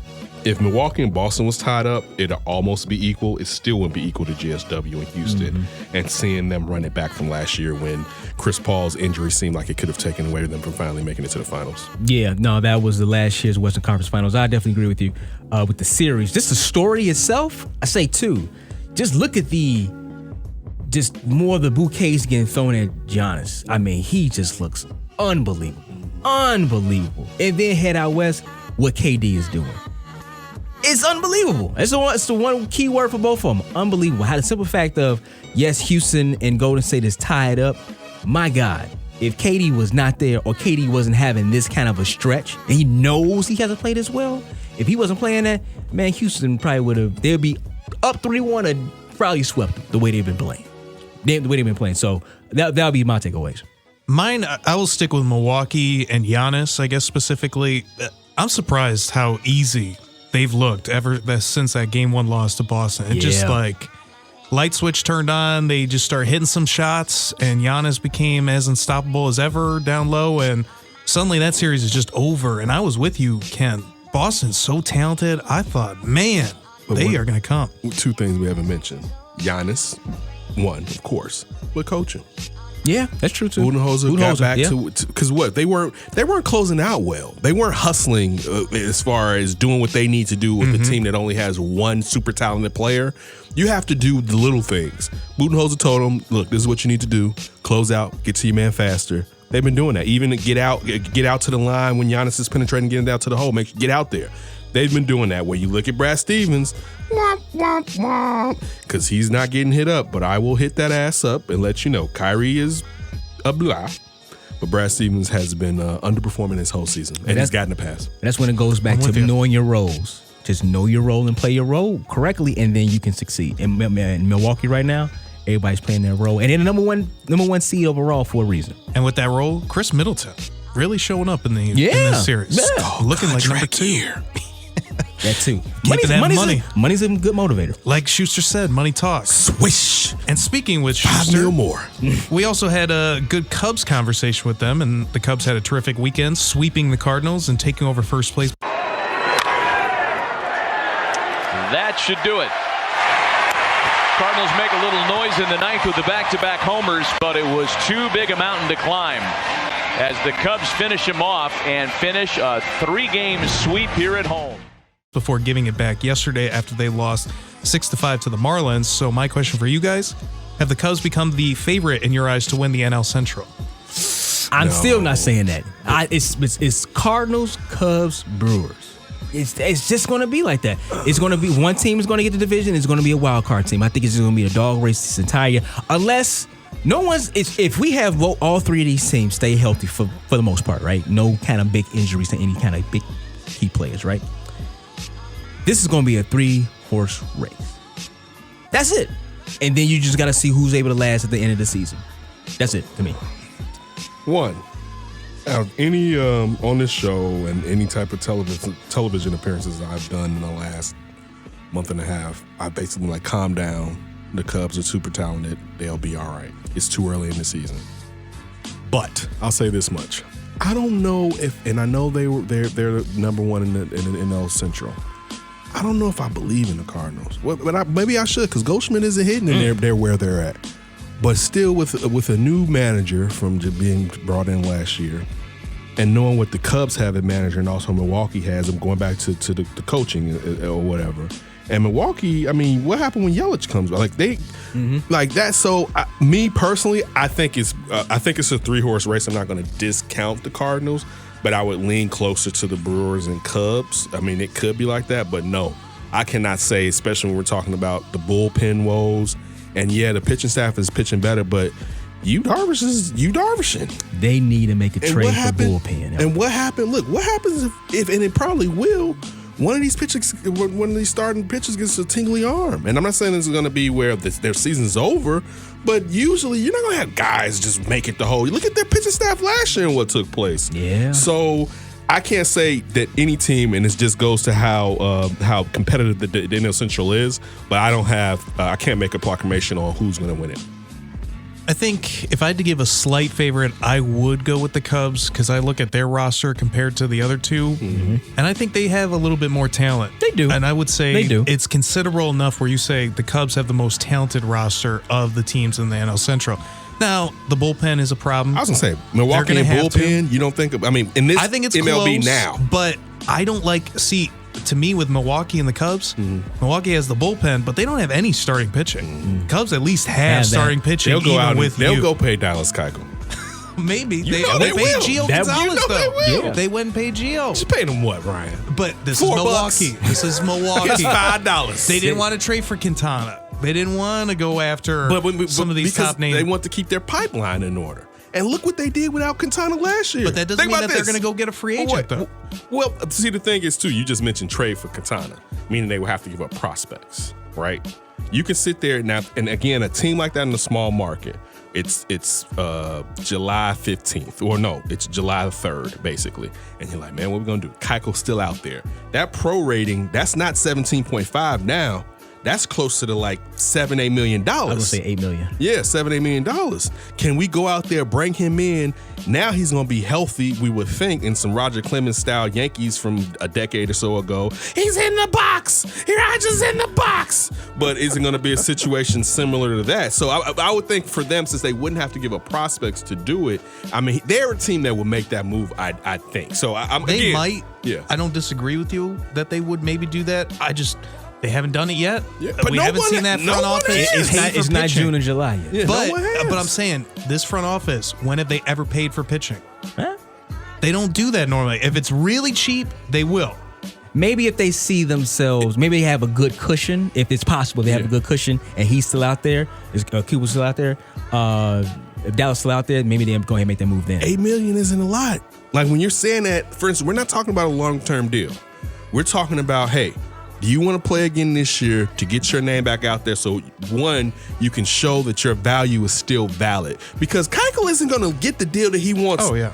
next year that he didn't get in this offseason. But if he can sit there and play and be a prominent role during this year, he can at least try to make some of that money up next year. Get some bling too. I agree. I just think got a chance. Overall, if the play of like Baez, Contreras, Hayward, they keep going 1 through 8 like they are, and even the top 4 guys aren't hitting yet. Chris Bryant's slowly waking up. Rizzo slowly waking up. Yeah. We'll see what they do, and I think that they can get a bullpen arm, and if they get a bullpen arm, to me, that they just have the most. I agree with that. Who would you move for a bullpen? Well, I wonder if Aston Russell. Damn, we know people are knocking the door down. I know they're not going to get a big name arm, but they've always been. Look at Mike Montgomery when they won the World Series. They didn't give up much. They gave up Dan Vogelbach, and he became as important as anybody. So I won't discount any arm. Jesse Chavez last year. Okay, brought him in for nothing. He was probably their best pitcher. And he hits the upright again. That's impossible. And the Eagles run out into the field, but there's still 5 seconds. So they've got to get back. He does it again. Moving over now to the football field. The Bears had themselves their rookie minicamp over the weekend, and with a plethora of kickers, they went down to 2 in Elliott Fry and Chris Blewett. So on Monday, the Bears traded for Eddie Pinheiro from the Raiders. Jose has a strong leg. Yeah, famously had a viral video of kicking an 81-yard field goal back in college. So let me ask you guys, because none of these kickers have any NFL experience, do the Bears have their kicker for the upcoming season on the roster right now? Who knows? Man, kickers are like bullpen pitchers. You don't know it. Just let them go out there and do it. Sometimes they hot and they great, and sometimes they like, what is this? I don't know. I don't know. I don't know because I still don't know if they're going to sit there and try to acquire a name brand kicker, a known kicker, because with Pinheiro, you're looking at that's a 7th round pick in like a year or 2 years. But he has to play. I think. Yeah, but he has to play. He has to be on the roster for 5 games to get that. So actually, you can wash your hands of that deal before the season or during the season. So you still have the chance to sit there and look at using the 7th round, or even depending on the value of that kicker, a 6th round pick, to try to go out there and get it if you think that's what you're missing for. I heard Louis Riddick on Cap's show, and he was talking about that it's to the point that if the Bears think that's the missing piece, they just need to go do it, because this starts to permeate into the team. Listening to some of the reviews, listening to some of the kickers talk about it, and saying how it's like you never know who's going to get called up, and the pressure that they are already getting, because Nagy may be like, hey, you go, and they have to sit there and make it, and if they don't make it, they send their asses home. It's interesting. Look, you can find a kicker off the street. That's just the truth. But with a team that views its season last year's failure due to a kicker, would you want to come in this season and have it permeate even further from not having a kicker, and the team feeling that if we put it in the kicker's hands, the team is sunk? As I've said plenty of times, is the kicker the cherry on top for this team? Damn it, if you're going to make a trade, just go out there and just call San Francisco. Just see, what do y'all want for Robbie? If you're going to make a trade, just go ahead and trade for him. I don't know what they're asking for it. Asking for him, I don't know. But he's a kicker. Either you're going to go out there and make that move, show your huevos, put them on the table. Damn it, if you're going to do it, or you just go out and you just hold open tryouts. Like everybody come up here and just kick and just find out what's happening, because that's how they kind of found Robbie. Only issue I have with that, or being someone to try to look at it from a management perspective, the Bears are going to have to sign Eddie Jackson after this year. Leonard Fournette has his 5th-year option already. Leonard Fournette or Leonard Floyd? Leonard Floyd, thank you. Leonard Floyd. And that's only guaranteed if he gets injured. But you're talking about bringing in Robbie. Robbie's not playing on a 1-year deal. Robbie's going to want at least 3 years. What is he, 37, I believe? Yeah, something like 36, 37. He's a kicker. So clearly he knows I can kick to 40 easily. So he's going to want 40. Yeah, I know that. But I'm saying, but you're not going to pay him. No. You're not going to hit him with like an 8-year deal. He's 36. Okay, he's 36, 37. So clearly he's like, look, you're going to have to give me multiple years. Do you want to give Robbie Gold an average of $4 million a year? And that's below value of what kickers have gotten. Kickers are getting 5.5, the top. They are. Top flank. But he wants to come back here. Yeah, but how bad does he want it from the point of cutting off his nose to spite his face? It seems like he want to get the hell out of San Francisco. Hey, but he said he wants to be in the Midwest He wants too. out.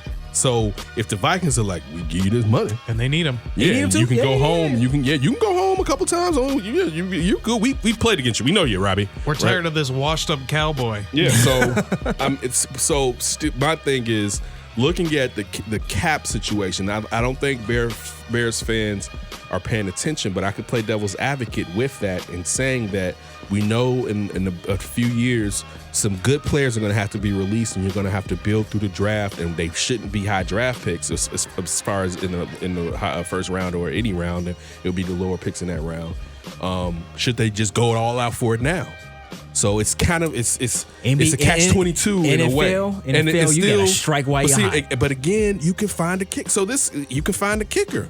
Like you can find a kicker. That's what I said. It's easy to be like Robbie, but man, Robbie, we wasn't saying Robbie when Robbie got here. We was like, who's this guy that got cut by what? Was it New England? New England. Yeah, who's this guy that got cut? And he couldn't even. They would only let him do 40-yard and under. Remember, back then it was that he was accurate, but he didn't have a strong leg. That was the knock on him the first 2 or 3 years, and we were like, well, push him back a little bit further. But that was the knock on him initially. Y'all talking about the past? We talking about the now. He's one of the best kickers, if not the best kicker in the NFL. What did Kevin Butler say on ESPN? I don't know what he said. He said, come back. He said, don't come back because you figured it out in San Francisco. You may not be able to figure it back out here in those crazy wins off of Lake Michigan. And you may not have the same success. And you're going to come back here in a situation where we already are bumped the kicker. And what if Robbie has a year closer to the year he left than the year he just had last season? And he left.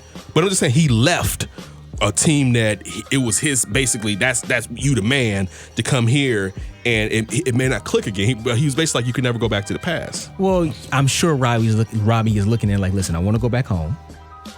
I guess I play in the Midwest, but I want to go back to Chicago. And also, too, they have a really good chance of winning a championship. San Francisco ain't doing that. True. And in the NFL, you have to strike while you're hot. That's why that missed kick from Parkey, the double doink, was so crazy and so hurtful if you're a Bears fan. It's kind of like, this could have been our year. This could have been our year. And then it happened because you want to do the double doink. So if you're going to go all the way or don't go at all. I'm saying, listen, you make a trade, man. Go ahead, call up San Francisco. See what they talking about. Not that I wasn't worried before about the kicker position, but definitely after this weekend, I'm like officially worried about it because I think that they probably do have their guy on the roster. I don't think they might go after a veteran. There might be a veteran cut, but I don't think that's going to necessarily happen. And they haven't really shown it. Like Gostkowski was out there for a long time. They could have solved that, but obviously it was a big payday for that guy. I don't think they want to pay that position, especially after they paid for it last year and they got rid of him, and they're still paying for that, right? Dead money, dead money in their cap. So they probably will go with one of these lower guys. But I'm with you, D. I think in this idea of going out and trading for it. I even said this before they trade for this kicker. If you got to trade a 6th or 7th round pick to get a kicker in here, a veteran that you trust, go ahead and do it. Obviously, it depends on the cap situation and everything like that, but you already have decided to basically be all in anyways. So if you're all in, be all in. Yep. Go ahead and get this kicker so that you don't have to worry about a potential double doink that ruins your season again. Yep. I know you don't care about your people. Why should you? They hate you, and you hate them.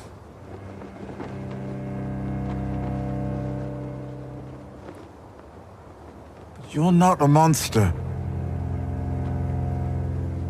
I know this. I know this because I've seen it. You've always loved your children. More than yourself. More than Jamie. More than anything. I beg you. If not for yourself, then for your child. Your reign is over. But that doesn't mean your life has to end. Doesn't mean your baby has to die. final question for you guys. Go to a little Game of Thrones action as it was a cliffhanger at the end of last week's Game of Thrones episode. Spoiler alert. Queen Daenerys is preparing her next move after Queen Cersei moved her chess pieces into place and beheaded Missandei. What should Daenerys' next move be? Ken, both of y'all are huge Game of Thrones fans. So I'll let you two rock for this one. I'll just throw my little 2 cents in. She needs to be very cunning and get the North behind her. You talking about Dany? Yeah, if she has to appease Sansa and Arya by basically being like, yeah, Jon's my king and I'm gonna listen to him and all this, but really he's just plotting on when she's gonna get rid of all of them. She probably should play a hand like that. And I mean, it would be so different from the character in a way.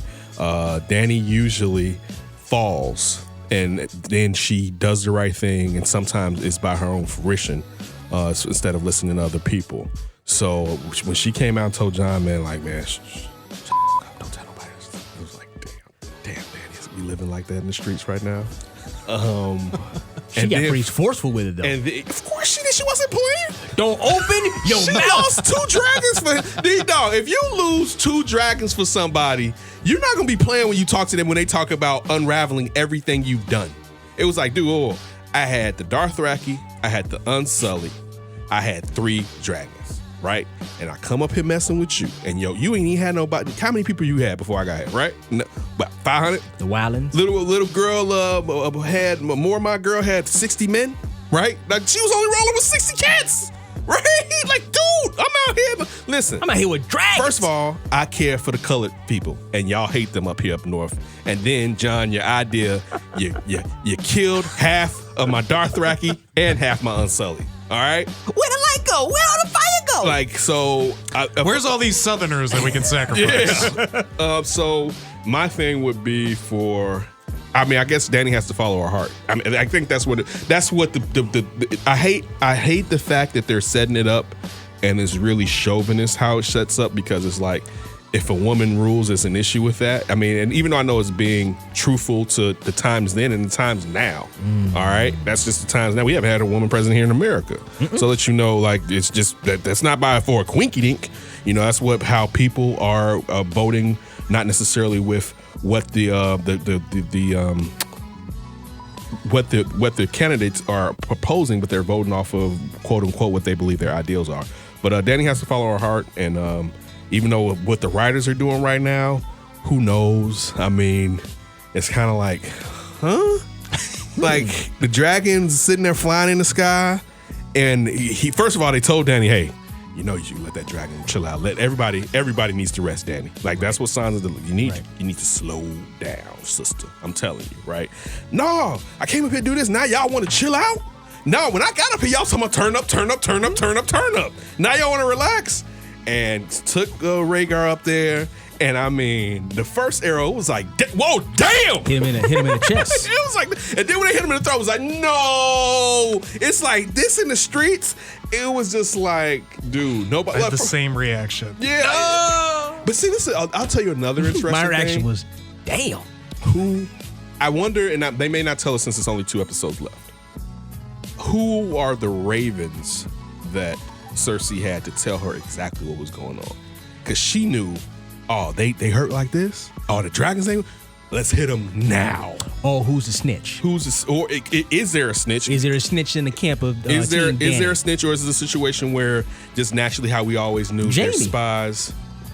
I don't think the way he left, man. Oh, I feel so bad. What's her name? What's the tall blonde? Brienne. Man, he got some and then left. Jamie did that because he's going to kill Cersei. I don't think he's going to kill her.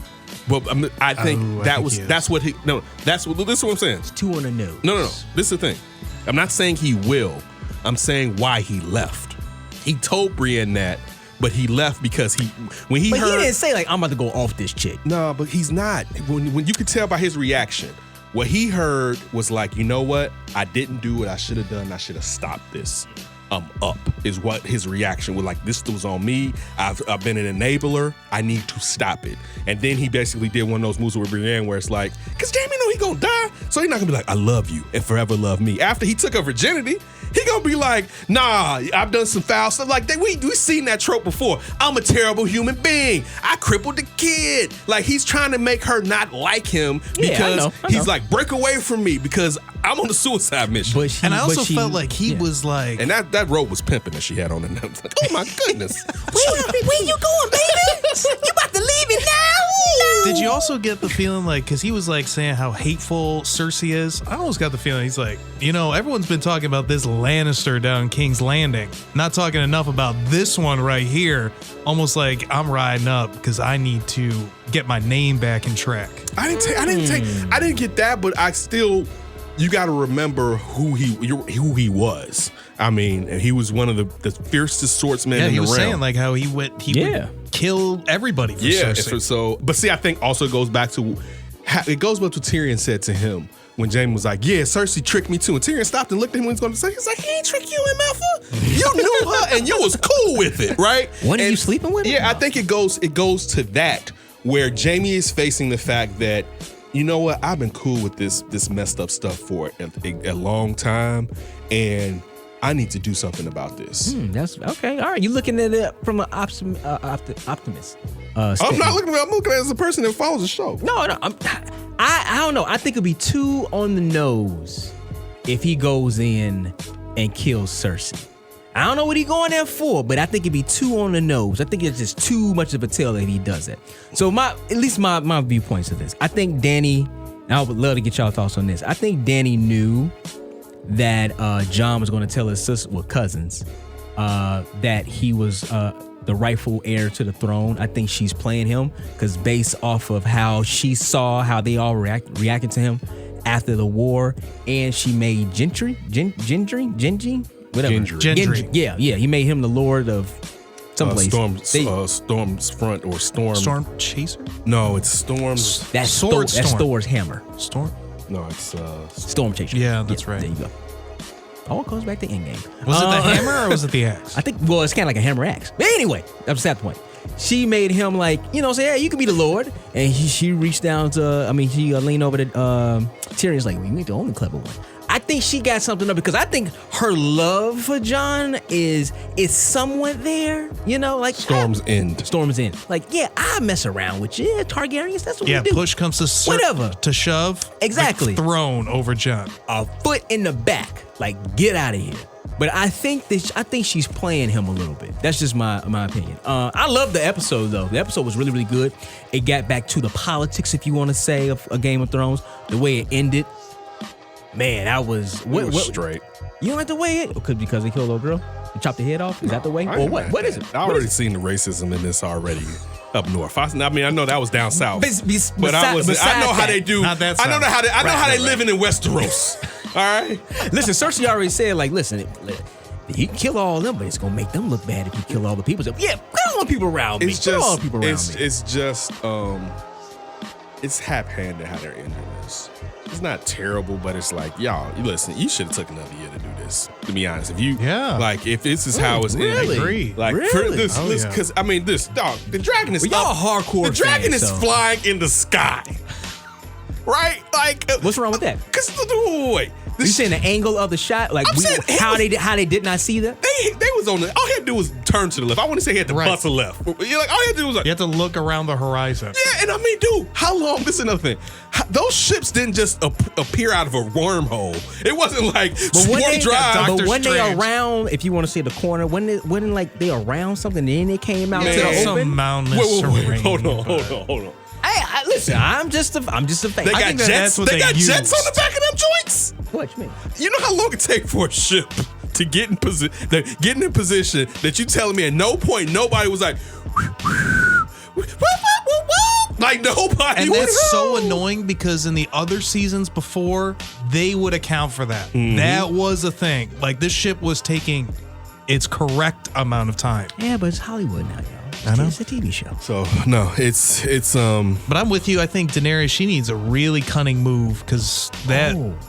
Wait. That whole get people around me Cersei thing that she has. Mm-hmm. That's a really nice trick, especially behind those walls, and you can't just come flaming with those dragons, she needs to come up with like a strategy. She needs to get back with Tyrion and everybody else and actually like figure out a way to either get into that castle and do some like secret side mission to like throw her off. I think she's turning into the Mad Queen right now. She's on that path. It'd be too easy. That's on the nose again, though. Could be. The friend zone, but this is the whole thing. The guy who loved her, but she ain't love him back, he dead. Her homegirl, dead. 2 of her dragons, dead. She just found out her nephew / lover is actual heir to the throne. Mm-hmm. Now she know that he went out there and ran his mouth, and then Sansa went out there and ran her mouth. So as they said now, 8 people know.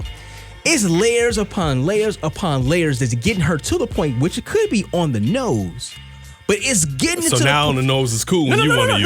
No. I'm just saying it's on, but it's so many layers, and the way it ended for her walking away after her homegirl just got her head lopped off. Like I'm about to go murder these mother. You know what I'm saying? So I think you can kind of see that. But this is my question I want to ask y'all. The next episode, is it possible that Dany is off? Yes. Dany will not finish on that dragon. The dragon lives, Jon will ride the dragon. Because they still never established. So never established did Jon have a connection with Rhaegar?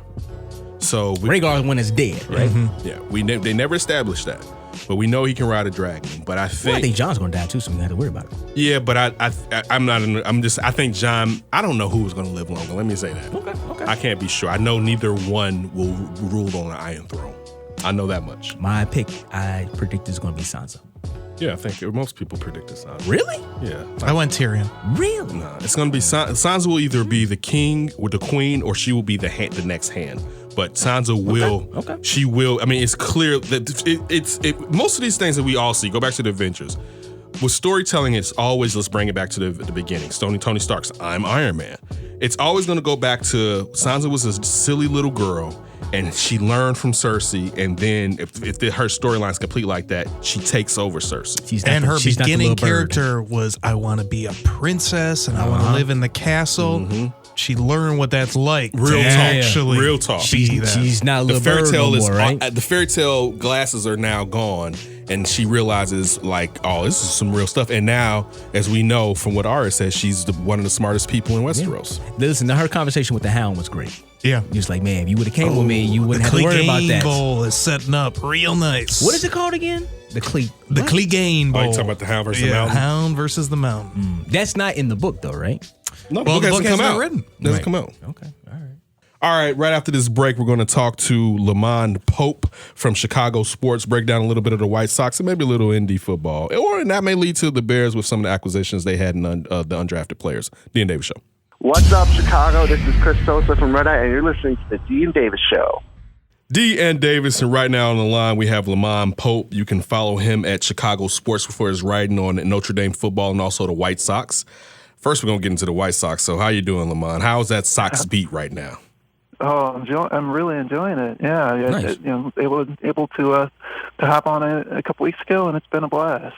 So look, let me ask you this: in the short time that you've been there, what are the Sox saying as far as the issues that they're having with the pitching staff? Is there anything organizationally that's leading to the injuries outside of the bad performances? When you look at Ronaldo Lopez recently and Lucas Giolito on both fronts, the injuries and also the poor performances, what kind of inkling have the Sox given you?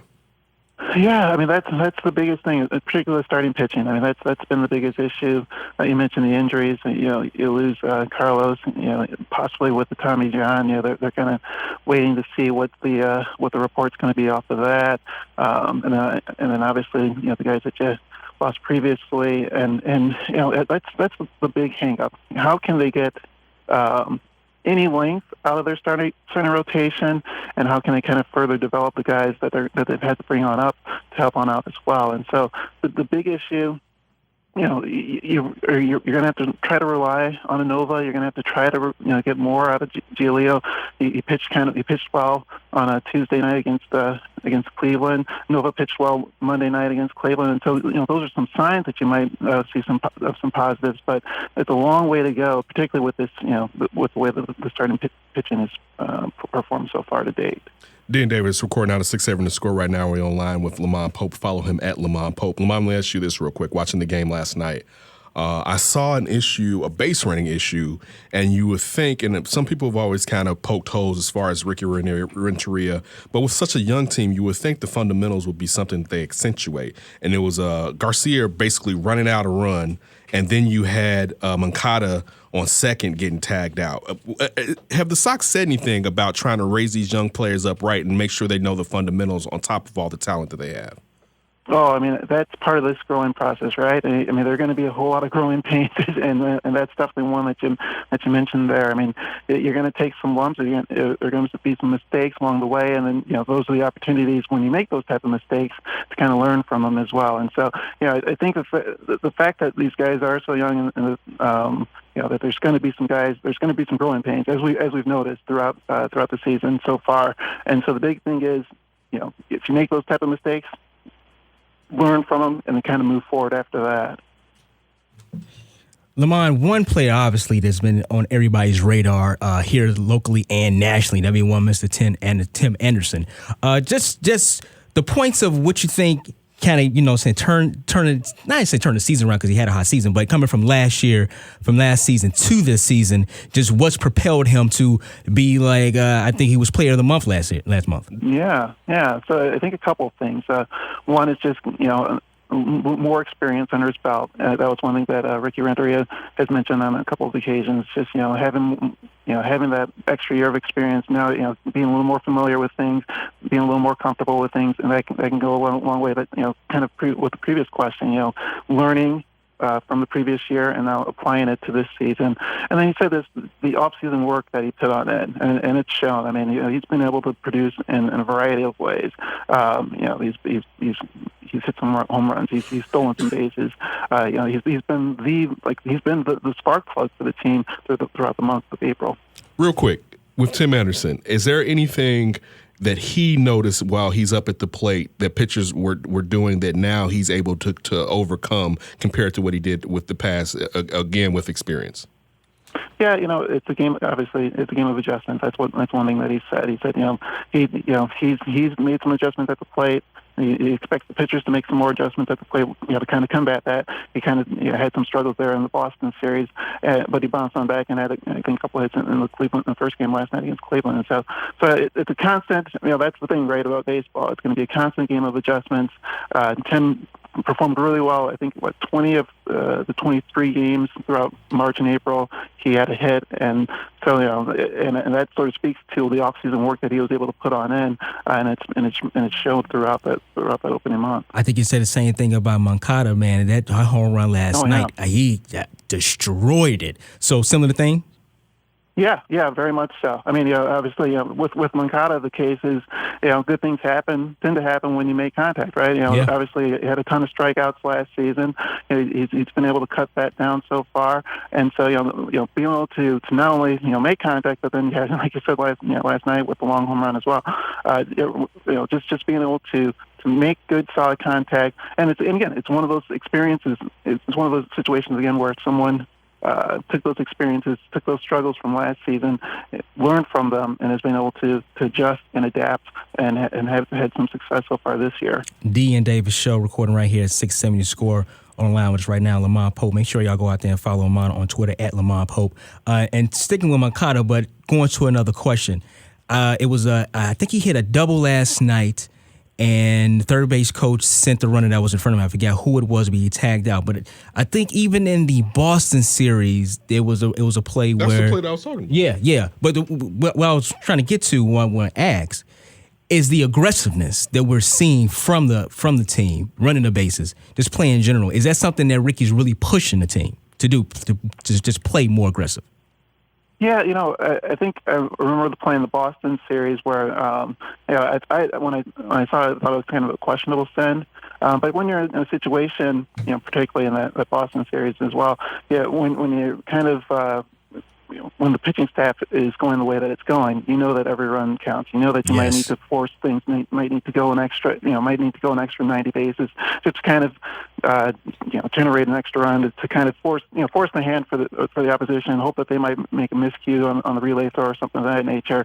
And so, that kind of goes back to, the initial question about pitching. When the pitching is going, particularly starting when they're going so poorly, you might have to do a little extra to kind of generate some runs to maybe kind of jumpstart things. And so I think that might have been the case with that one as well.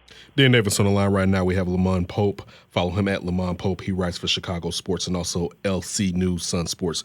LaMond, let me ask you this real quick. I was watching the White Sox pre or post game, and White Sox great Frank Thomas was on there, sitting there, as he rightfully so, complaining about the pitching, but he was saying that the hitting right now and how talented these hitters are, that they basically have a playoff level of hitting on the offensive side. Do you believe that?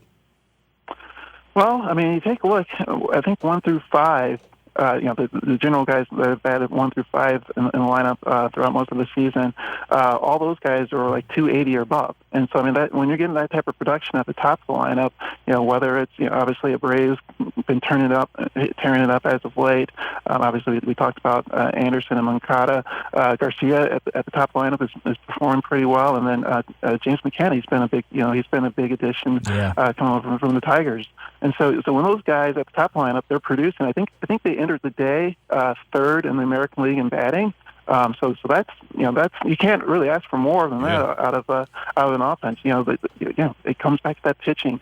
The starting pitching performed so poorly during some stretches that it started wearing and tearing on the bullpen. And then it had a situation the other night where it was only a 5-run game, and you had to bring in an infielder and you had to bring in an infielder to pitch in the ninth inning because your bullpen was so taxed. And that's a situation in a 5-run game. If it's a 7 or 10-run game, you can understand it. But in a 5-run game, you might not normally. I don't know if I ever really. The last time I saw something like that, and so it's a situation where the bullpen or where the starting pitching has been so banged up or getting beat up so early on in games that it leads to the bullpen being worn on down, and so it has a trickle on down effect. And so no matter how good the offense has been, the fact that the pitching has been subpar has hurt those possible gains that the team could possibly make. Is there anybody that's on the team right now, or perhaps that's in the tunnel coming from the minor leagues, that can take advantage of the fact that Nick Engel got shipped down and John Jay still isn't going to be back? Yeah, it's a constant. That's one thing that we've seen early on as well, right? They're giving multiple guys different opportunities. Not the guys that were, that have received a lot of the hype still, right? They're still a little ways away as far as making their input and making their impact here at the big league level. And so I think it's a little bit of a mismatch, just sort of waiting to see, who can kind of contribute during this period of time. Obviously with Engel going down and with Jay still on the injured list, guys are going to get opportunities like a Nikita Malika who's recently sent back on up, and so you have those situations where guys are going to get opportunities, to kind of prove themselves and get some more at bats with all this sort of shuffling that's going on, particularly out in the outfield. LaMond, let me ask you this: what would you consider to be a successful season for the White Sox? That's a really good question. I think at the in the phase that they're in, you take a look at the division, right? Minnesota's playing really good baseball. Cleveland, you expect Cleveland to be there, battling the Twins as well. But the rest of it, obviously the Royals are struggling. The Tigers are struggling. So there's going to be some wins there between, when you play the Royals and you play the Tigers 18, 19 times. And obviously, you've had some success against Baltimore as well early on in the season. So I think the big thing for them is to just see those signs that you continue to see those signs that you've seen out of Moncada, continue to see those signs that you've seen out of Tim Anderson. Show that next progress, and show those progress from some core guys there. that you know that, all right, we have these guys in place that can help us when some of these other reinforcements come on back either from injury or from down in the minors. And so, just kind of take that next step in the process where some of those guys, some of those core figures that you want to kind of build the team around, make that sort of next step in their development. And so far, like I said, like we've talked about, you've seen it from Moncada, you've seen it from Anderson. You want to kind of see that throughout the entire season. The wins and losses, I mean, they're still going to lose a ton of games. They're not going to lose as many games as last year. But I think, it's a season where you're going to win a few more games. But I don't think the wins and losses are going to be as important as seeing that development out of some of those core guys.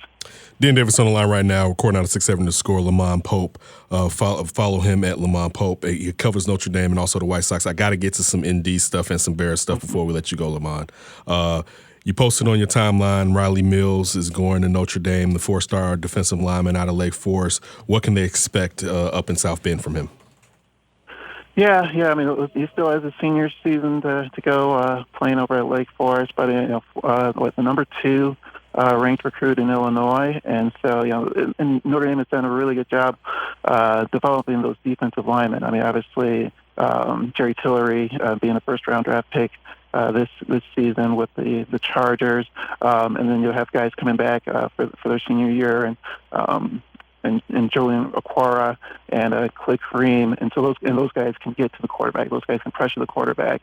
So Mike Elston has done an excellent job sort of developing that defensive line, where I think it's going to be the team's strength defensively for this upcoming season. And so that's good news for someone like Mills, where he can go on in, like I said, and still another year away, but he can go on in and learn from someone like Mike Elston and sort of make those next steps and sort of make an impact like that. Obviously it came down to Notre Dame, Wisconsin, and Ohio State, and so there's going to be, so that's some top level competition, and for them to choose the Irish, I know that was one of their big gets, one of the guys that they really pinpointed and trying to make sure that they were able to get for the 2020 class. And speaking of Lake Forest, out at Hollis Hall, the Bears brought in 2 undrafted O-linemen from Notre Dame, and that's Alex Bars and Sam Mustapher. Do you expect for these guys to stick? And for anybody that hasn't been watching them at Notre Dame this year, what can you expect from them in the pros? Yeah, well, let's start with Alex. I mean, he suffered an injury during last season. Both those guys were captains, and both of them have worked with Harry before, and so he knows them quite well. So that, I think that's one thing that can help. I think Alex, if he would have stayed healthy, I mean, he would have been someone that would have been drafted. And so I think the fact that the injury might have scared off a few teams, he's someone that can, I think, make an impact eventually in the NFL. And Sam, solid center. I mean, he's been there. Like I said, he's one of the team captains. Both of those guys can make an imprint. Both of those guys can make an impact on and help the team's offensive line for sure. LaMond, brother, thank you so much for hopping on with us. Keep doing a great job on that White Sox beat. And you know what? When college football season starts up, maybe Notre Dame doing a little something, we have you back on. Definitely talk about that, too. Anytime, guys. Thanks. Really appreciate it. Have a good one, LaMond. We appreciate it. You too. And that was LaMond Pope. Make sure you follow LaMond on Twitter at LaMond Pope. It covers Notre Dame and White Sox for Chicago sports. Let me ask you this. Notre Dame football. Mm-hmm. What do you expect from them this upcoming season? That's a good question. They didn't make the playoffs last year. Yeah, they did. Did they? No, they didn't. No, I don't think they was in the playoffs. They were in last a year. run for it, yeah. They were in the playoffs? They lost to Clemson. Yeah, you're right. That's right. They did lose to Clemson. Yeah. You're right. Yeah, it's the first time they've been on there since the Florida State.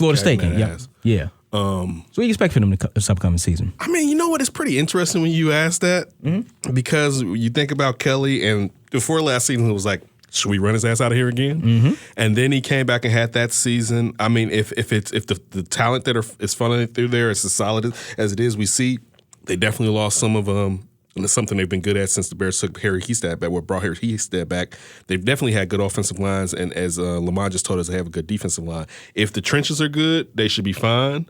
because that's basically one of their best assets because we know that it's not as fast as those teams that they match up against in the playoffs. They are not. So I think it depends on necessarily if the trenches are good, the stability of the play at the the quarterback. Yeah, you know what? They're going to be good. Because you look at the fact that they had a lot of stability at the quarterback's position last year. If he can come back and provide and grow from last year after taking that job, I would expect for them to be steady. Now, when we're steady, it's ND. I'm not saying they're going to be undefeated, but I think if they only have 2 losses, it shouldn't be a big complaint from Notre Dame fans because, again, this isn't the 1940s, 50s, or 60s, or even Lou Holt's 80s Notre Dame team. This is today, where your NBC deal isn't as important when everybody else conference has the ability to show television network, basically. Yeah, so if you're sitting there asking me that, I think they'll be fine. But it'll be interesting to see because they've done like this before. But fine is fine. Just okay, you're gonna possibly lose 2 to 3 games. You make it to some bowl. It's fine. Like, listen, no, you need to be in the mix in the playoffs. Maybe you do lose to a Clemson again. What's fine? And aren't some of their mainstay opponents down? Like USC, they're down right now. True. They should be able to get a victory there. They play Miami all the Stanford. time. They play Stanford. Stanford is usually a tough team, but they haven't been as powerful as late. They should be able to have a pretty winnable schedule, I would think. Are they playing Michigan even this year? I don't know. Is the schedule out yet? I don't think the schedule is out just yet. So, I mean, yeah, definitely we have to see exactly who they're going to play against. That's a good point, Ryan. But I just wonder, us growing up in the 80s and the 90s, Notre Dame was Notre Dame. It just seems as if, well, I guess maybe the question I want to ask, are we ever going to get to that point? I know things are cyclical in this world. Things kind of come back to life. Ian Book is the QB I was thinking about. Ian Book? Yeah, Ian Book, when he took over the job, he performed very well last year. Yeah, but that's the question I think I really want to try to get to is kind of like, those days of past of Notre Dame, are they done? Yeah, or? Of course it's done. Okay. But that doesn't mean they can't.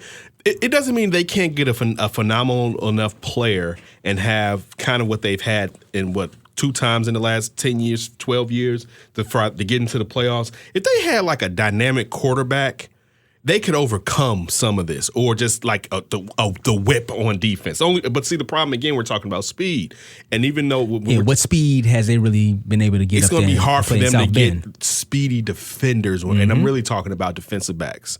It's going to be hard for them to get those or players from the South. Yeah, but even if you look at what's his name that's down there at Dallas that tore up his knee. Yeah, Jalen Smith. Jalen Smith. Yeah, we've seen linebackers. The linebacker and Jalen Smith is phenomenal. Would have been a top 3 pick. They produced some really good defensive linemen. Yes. Stephen Tuitt. Yeah, for the Steelers. The front 7, they're fine. But it's even when I'm including some linebackers, I'm talking about pass coverage is where you probably can exploit them because in a way we're talking about.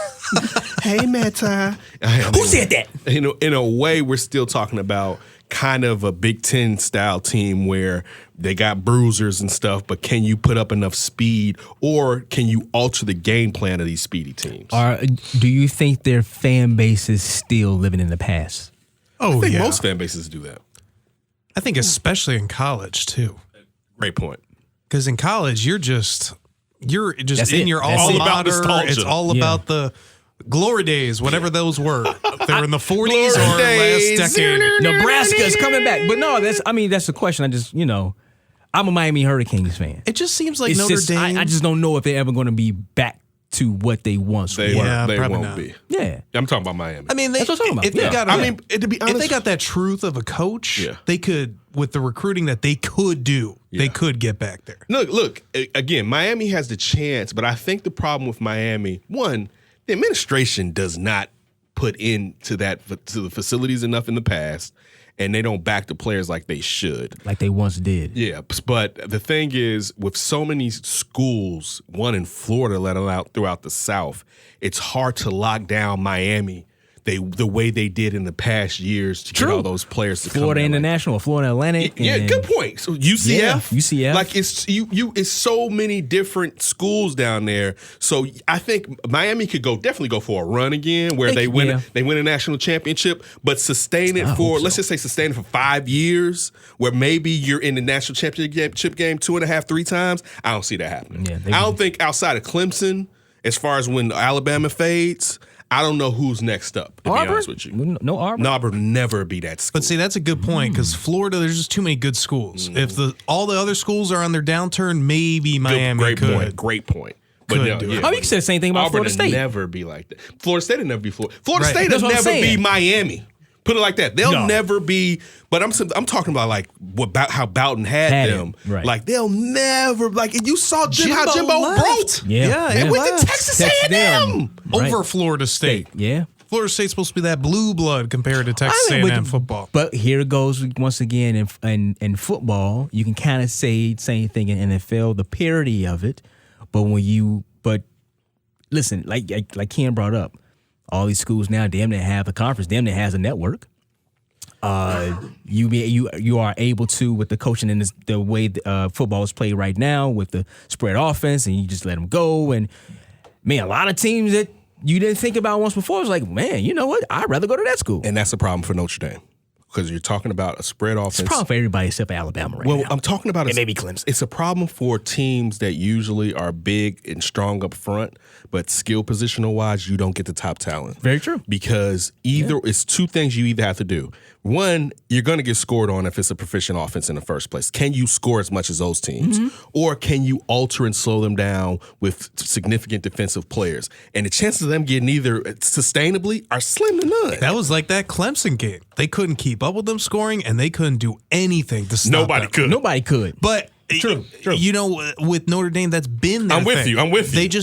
They never have the offense and the defense at the same time. It's usually one or the other. Good point. Yeah, true. Yeah, the boosters can only afford one. Yeah.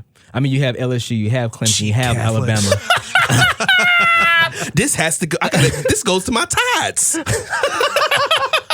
But you have an LSU, you have a Clemson, you have an Alabama.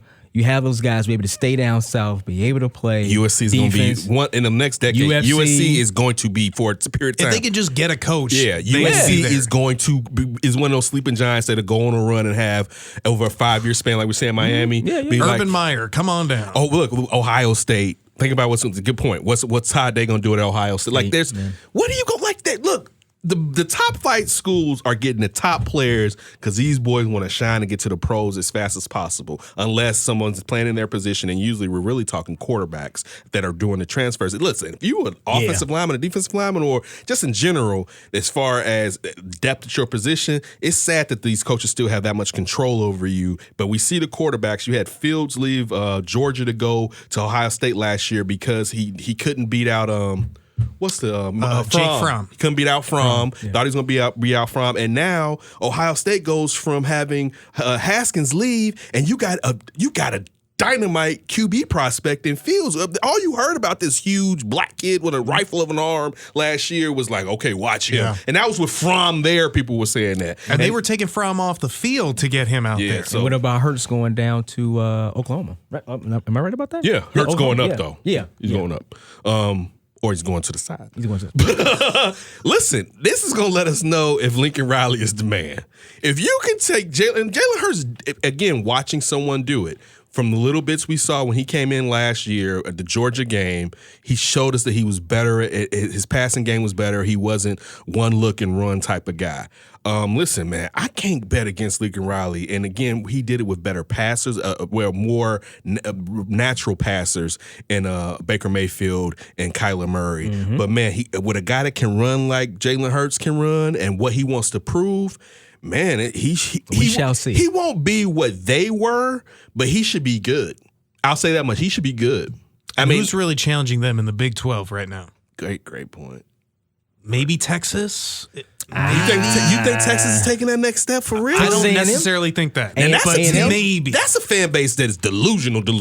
Them in Michigan, I feel like the most two delusional friends. But I think Michigan knows, but they lie to themselves. Texas worse. But man, Texas is just full on lying to itself and doesn't know it. But isn't that another sleeping giant right there? But no. Who, Texas? You know why? Because they had Vince Young one year. What other year were they like, watch out for Texas? What was they going to do, run? Ricky Williams? But I'm just saying, like, outside of that Vince Young year. Don't you crap on Cedric Benson. I'm going to say, Major Applewhite? Like, what are we really looking out for? Like, dude, come on. I'm thinking of Houston. I'm thinking the Texas A&M would be the teams in Houston. I mean, in Texas. Texas A&M with that oil money. Yeah, I think it's Texas A&M. And that's another problem for Texas. That's the Florida problem for Texas. Exactly. You got Houston, who's Exactly. this crew. Especially they got the West Virginia coach that was really solid. A couple of years ago, TCU.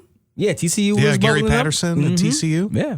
I mean, listen, that's just the ability of these franchises. They are basically franchises. These programs be able to just They kind don't of pay any kids. Yeah, I know, right? Man, the West Coast has got to find a team. That Pac-12 has got to find. They got Washington. Washington. I know, right? I mean, that is their team out Alabama there. mini. Yeah, Washington. Yeah.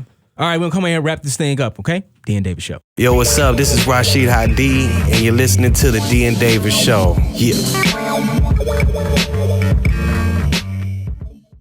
D&. Davis Show. All right, it's about that time to wrap it up. But Ken was like, you know what? I got a question for y'all. So, Ken, what is the question? Does it matter that the Medal of Freedom was awarded to Tiger Woods by Trump at the White House today? Actually, what are your thoughts? What are my thoughts? Well, look, you know what? Somebody actually asked me this question too. Shout out to our guy Anton Deshawn. He hit us up on our group chat. Was like, DeMond, why are you a fan of this guy? I'm like, who is he talking about? And then I saw it, and I'm like, oh, it's Tiger and Trump. I said, listen, I'm a fan of Tiger, the player. Seeing him play golf, I think it's pretty cool to watch because he's just so great, probably the greatest of all time. Maybe. Arguably. Arguably. Physically, yes. Yes. I mean, he changed the way the game is played right now. He really has. He's a unicorn. But I do think, in a sense, I do think Tiger is apolitical when it comes to whoever praises him. I can definitely see Tiger Woods receiving the Medal of Freedom from Barack Obama or any Democrat president because it's about Tiger Woods and about his accomplishments. I mean, I know him and Trump are boys and they played. Yeah, I don't think it would have been the same if it was Obama. Why don't you think it'd be? I think because his relationship with Trump. Right. And he has that. All I'm saying is, yes, it probably would not have garnered so much attention because it is Donald Trump. But they are friends, though. I mean, people have to understand that they was boys before he became president. But I think he would have took the medal from anybody. I think he would have took the medal from anybody. But I think due to the fact that this was such a press op for Trump, and Tiger knew. I mean, I'm sure Trump told him, like, man, it's gonna be great, and it's gonna be. I'm sure they didn't eat hamburgers that time.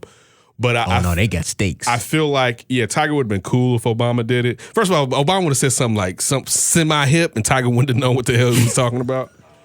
But I feel like, thank you, Tiger knowing that the playing up to Trump definitely played up some type of he deferred to him in a kind of way, and it was kind of like Vlade Divac running into Magic Johnson's arms in the '91 finals.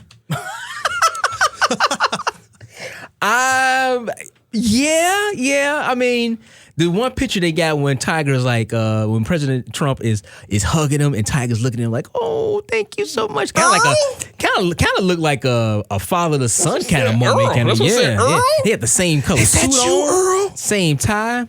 I mean, I don't know. I think people just had to understand the caveat that before Trump was president, those two rolled together. They played golf together. That was them. Did Tiger smell the money? And he was like, "Oh, you smell like money." It smells like golf courses, right? I don't know. Tiger's lack of connection to the community is kind of just like, you just doubling down, right? Like, we keep kind of giving you kind of a like, okay, Tiger. And it's just like, no. Line in the sand, I'm over here. Right? Like, I'm on my 65-foot yacht. I remember that race draft on Dave Chappelle, right? But what's funny, though, is, yes, I think a lot of people do think that he feels that way. But when his ass got picked up for that DUI, what color was he? Black. You know, so, I mean, I don't know. It's up to him if he wants to. He was definitely black that day. No. The cop said he was black. Oh, I mean, like that, yeah. But I just meant I don't think that ever sunk in as probably. Oh, it probably doesn't. In the back of his mind, he'd be like, "Dad, this black stuff did hurt me a little bit that time." Possibly, but still, I mean, the fact that people got in the fact that Tiger was getting freaky is still ridiculous. I was reading an article today in what's the name on the Undefeated? Thank you, Undefeated. I apologize. And it was talking about like his sex addiction. I was just like, why do people? I mean, of course he was married, but a lot of people in general now, outside of wealthy people, have agreements. And I guess Tigers wasn't ironclad enough. Do you think something like that would happen right now with a big star? If they came out and saying he was having all these women, do you think it'd be that much of a blowback? Because that happened like more than, is it about 10 years ago that happened? About 10 years ago? I mean, times have changed. It depends on that star's marketing, how that star markets themselves. We have a genital grabber in the White House right now. Yeah, but that's because his I'm just saying. His truthers don't. He has Texans fans, Texas University fans. As far as we don't care, we're getting what we got. I think it's still. I get what you're saying. That the times have changed, but I think the my caveat would be it still depends on how that person markets themselves and whatever they were doing, how it is beforehand, how it is just totally the opposite of what they market themselves as. So if somebody like Gronk. So if it came out, the Gronk came out like, yeah, he had 30 women on the side. That's not exactly, because we look at Gronk as being, Gronk is taking pictures with porn stars. That's what I'm saying. It's the marketing beforehand. But no, it has to be someone, for what you're saying, it'd have to be, if it's going to be something salacious, it'd have to be a married man it'd have to be like Phillip Rivers. Like, be like, what the hell? Phillip Rivers is out here doing? Like, it'd have to be a guy that's like, I'm about kids God. In the van? Yeah. I'm so much about God and the Lord and all this, and he does something just totally the opposite. Maybe like Steph Curry. Yeah, that's a good one. Yeah, maybe that's like a good one. And his wife was something on the diametrically opposite. Yeah, I mean, she actually just came out talking about that. Yeah, on the red table. Yeah, on Facebook's Jada can't get any wife. guys to hit on her. She said that? Yeah, she said Steph's getting all these girls and she can't get any guys to hit on her. Oh, so when she sees that, makes her jealous. I think any guy probably would. I think she's an attractive woman. I think like, you got a cute face. I think that's a lie. I think that's a lie on her part. It could be. I think that's a lie. That's a good one. You could be right with that. You're probably right with that. Yeah, she's an attractive woman. And for most dudes, it's kind of like, all you got to do is ain't anybody scared of Steph like that. No. It's not like Anthony Mason's wife. Like, I want no issues with him. It's like, most dudes like, oh, she a 5. She okay. She's an attractive woman. Oh, she's a cutie. Yeah, she's an attractive woman. That's a lie. Guys hitting on her. Right. Guys are hitting on her. Actually, Guy is hitting on her. He's guy like, probably guy like, look at these waves. You still standing? Spin around. You still standing? All they gotta do is go left to right. On her timeline, pay the guy. Your husband with his weak ankles, all you gotta do is go left to right. He ain't gonna catch me. Look at these Stevenson Gill ankles. Look at these drums. Look at these drum hands. Come to my church, girl. Waves. I'll hit on you, baby. Yeah, I don't believe in that. I can agree with you on that one. I cannot agree on that. She's playing a humble card right there. Listen, if that's my wife, yes, I guess I want to hear that too. You damn right you want to hear it. I just wouldn't believe it. I would not believe, like, you ain't got no dude trying to hit on you. Come on now. You got another question? No. On this day in 1989, Jordan hit the shot. Yeah, we was talking to Mark Grody before we start the show. Recording right here at 670 Score. Follow Grody. Make sure you check out when he's hosting here before the Cubs games will end during overnight and sometime matched up with Julie. Hopped on with us when we did overnight. Great dude. Nah, man, listen, that right there is kind of like, I ain't gonna say that's what really catapulted Michael Jordan, but that was just like one of the catapult the Bulls. Yeah, that's just one of the steps. That's the only memory I really have of Jordan in the moment. Really? Yeah. I heard Danny Parkins talking about it. I believe it was Danny. Mac was out. But one of the things to remember, and I already knew this, so I'm not saying I'm just snatching it from their show, but make sure you check out Parkins. McNeil Parkins. McNeil and Parkins. This is the thing. People don't realize how great that Cleveland team was, or almost being great. You're talking about Cadillac Williams, you're talking about Larry Nance, you're talking about Brad Daugherty, Mark Price, Craig Elo. Like, compared to the Bulls, they were loaded more than the Bulls. The Bulls weren't supposed to win that series. So that kind of established the Bulls as, instead of the Cleveland being more of a well-rounded team, it established them as being the team that was going to knock on the Pistons' door. Yeah, that kind of made that's essentially. And you also got to remember, people didn't believe back in the days a leading scorer didn't have a winning team because he was taking too many shots. You know, like, so if you led the league in scoring, you didn't have a good team because you had all the shots, so you can do that. Mm-hmm. It was more, it wasn't as much as ISO ball at the time. So it also proved that Jordan, who was leading the league in scoring, could do both at the time, be a big time player on a winning team, and also his team was ascending to the point where they could clearly show that maybe they win a championship. It definitely ended all hopes for Cleveland until one Mr. LeBron James became a Cavalier. And think about that. This was, you said 30 years ago? LeBron had to wash away the blood of Craig Elo. Yes, basically. Yeah. Yeah. It took that long for a franchise and to took Kyrie Irving for him to wash away the blood. He washed away with Kyrie's blood. He's a 3, I'm gone. But no, man, yeah, that right there really, like you said, Ken, catapulted the Bulls franchise. And it was kind of like, oh, man, look at these young guys. And after that, 6 championships. Before Phil even got there. Yeah, no doubt. All right, hey, thanks for hopping on with us and checking us out right here. D and Davis Show, recording right down here at 670 Score. Make sure you follow us on Twitter and Instagram at D and Davis Show. Once again, it's at D and Davis Show. Facebook.com/D and Davis Show. You can contact us there. iTunes, SoundCloud, Google Music, Stitcher, the TuneIn app, Spotify, and YouTube. Subscribe, rate, comment, all that good stuff. You want to send us an email as well? That's cool too. DNDavisShow@gmail.com. I'm on Twitter at DeMons1. Ken's on Twitter at That's Davis. Ryan Bukoveski, make sure you follow Ryan on Twitter at Ryan Beaski. Listen, we want to definitely thank David Schuster and LaMond Pope for joining us today. Make sure you go back and check out this past week's flip. We were lucky enough to have Cam come on with us. It's Cameron Smith. Cameron Smith. Make sure you check him out on 150, MSG 150, was it? MSG 150, yep. Yeah, MSG 150 from Monday nights and all the way through Thursday nights. He posted it last night. We're going to keep posting it to let you guys know where to follow Cam at and follow his success. We will be back for another flip. I think right now we're guest-free this flip coming up. Guest-free. Yeah, keep it guest-free. We're guest-free, so that means you're going to get all of our shenanigans. Hopefully you enjoy them. Look, please, especially how crazy the world is with mass shootings in any school and every school going on, don't do anything stupid from you from us again. Keep your hands to yourself.